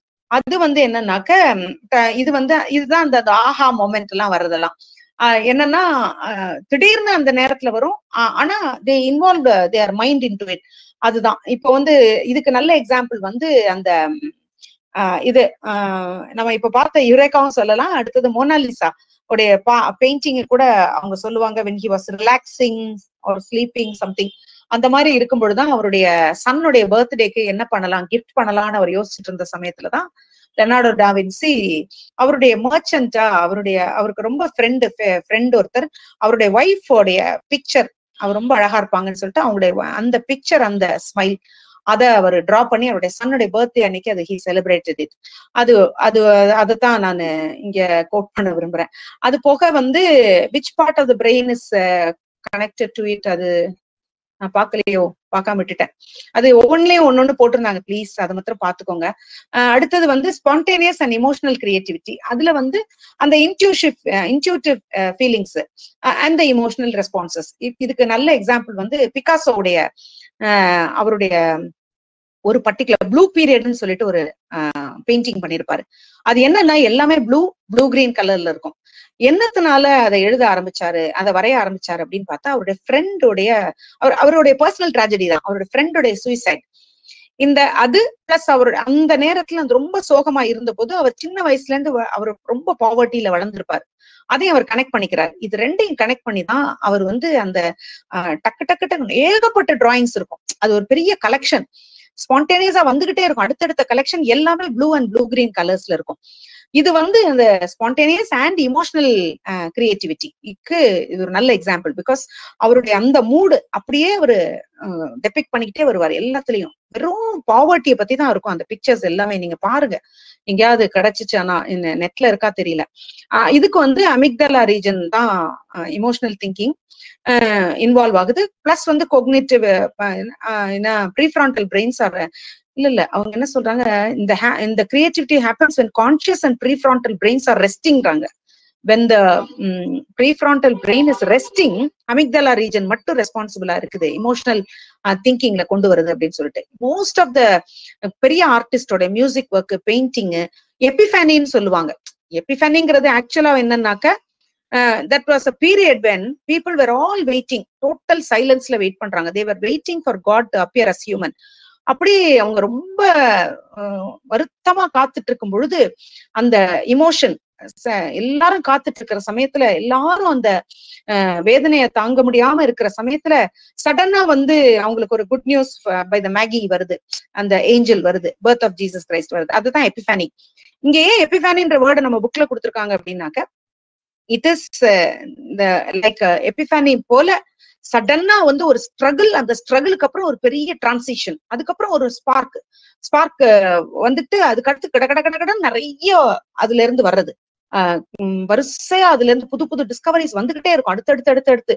அந்த மாதிரி ஒரு கண்டினியூஸ் ப்ராசஸ் இருக்கிறது தான் அந்த spontaneous and emotional feeling will bring about அப்படிங்கிறாங்க. இது 4 கேரக்டர்ஸ். அதே மாதிரி 4 இன்னொன்னு குட்டியா சொல்றாங்க, அது 4C மாடல்ங்கிறாங்க. அது என்னன்னா எக்ஸ்பர்ட்ஸ். இப்போ கிரியேட்டிவிட்டியில எக்ஸ்பர்ட்டா நீங்க இருக்கிறீங்கன்னு வைங்களேன், 4C என்னன்னா அடுத்த ஸ்லைடு ஆஷா, அது என்னன்னாக்க நார்மலா வந்து mini C, little C, pro C and big சின்னு வாங்க.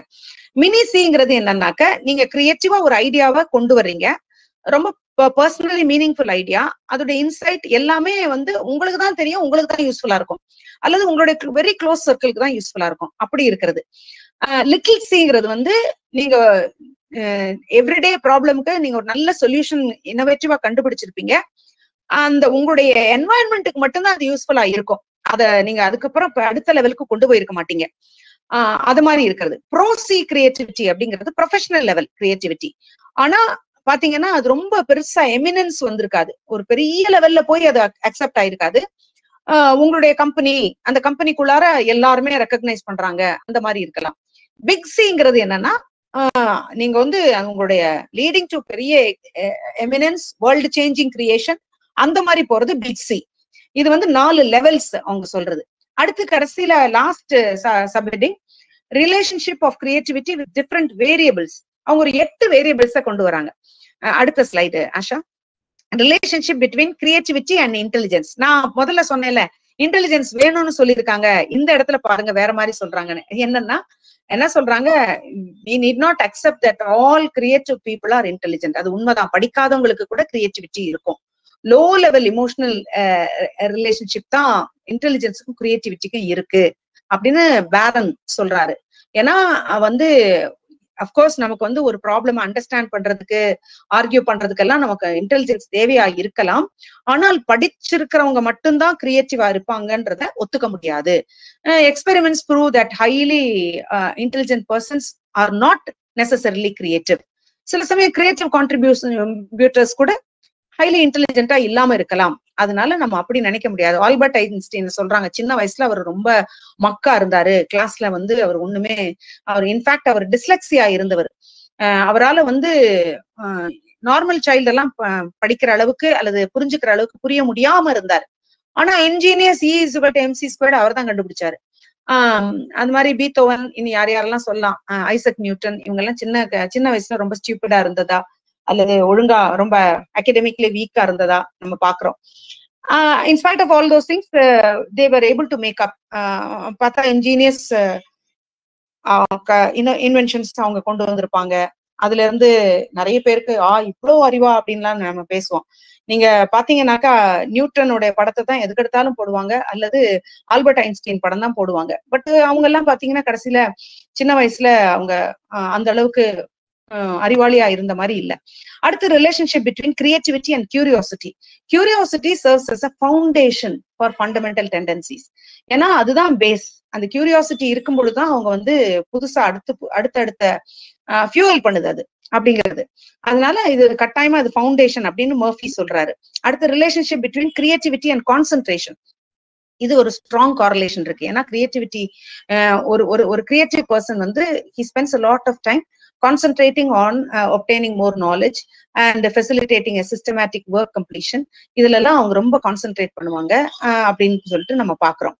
அடுத்தது relationship between creativity and aptitude. இது வந்து ஒரு டீப் ரிலேஷன்ஷிப் எக்ஸிஸ் அப்படிங்கிறாங்க. அத சொல்றது வந்து க்ரோ அண்ட் க்ரோ. அவர் சொல்றாரு deep relationship exists between creative ability and aptitude. ஏன்னா வந்து நீங்க பாத்தீங்கன்னா இண்டிவிஜுவல் வந்து ஆப்டிடியூட் நல்லா இருந்துச்சுன்னு சொன்னாக்க அவங்களுடைய எபிலிட்டி நல்லா கடகடன்னு அடுத்தடுத்த லெவலுக்கு போவாங்க. இப்போ ஒரு டிசைனர் இருக்காரு, அந்த டிசைனருக்கு வந்து நல்ல ஆப்டிடியூட் இருந்துச்சுன்னா அடுத்தடுத்த எஸ்தெட்டிக் இன்னோவேட்டிவ் ஐடியாஸ்க்குள்ளார அவங்க போயிட்டே இருப்பாங்க. அதுதான் நம்ம பாக்குறோம். அடுத்தது relationship between creativity and motivation. மோட்டிவேஷன்ன்றது வந்து intrinsically if a person is motivated, ஆட்டோமேட்டிக்கா அவங்க வந்து பெரிய லெவலுக்கு போவாங்க. மோட்டிவேஷன் போது அவங்க 3 சொல்றாங்க, 3 aspects: need, inner echo, stimulus.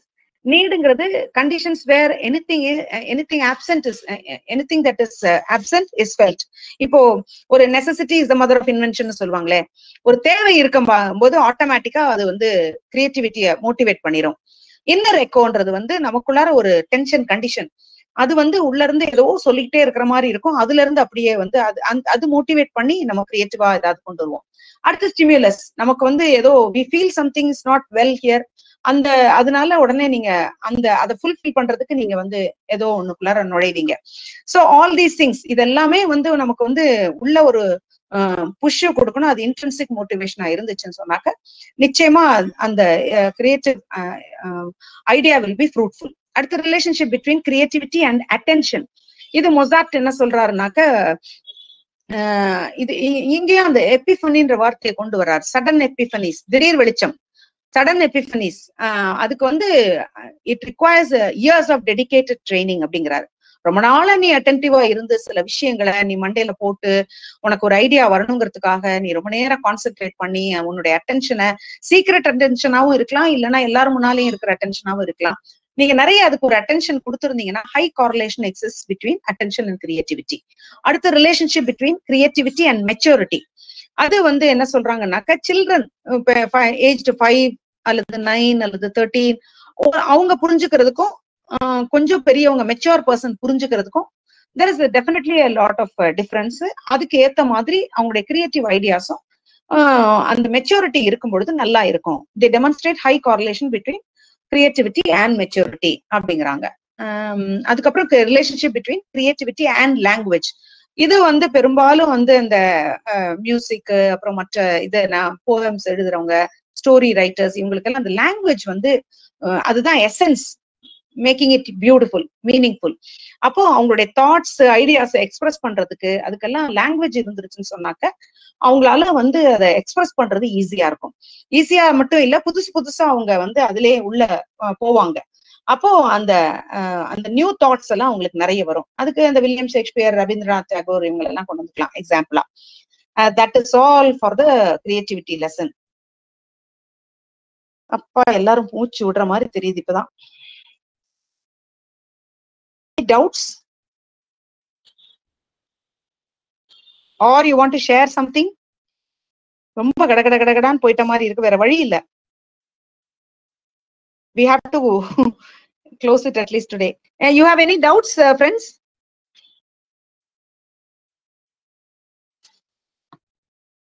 You can continue. Hey, Naveen? We can conclude, no? Yeah. Thank you. Thank you one and all. Thank you, Asha. Thank you, Chitra.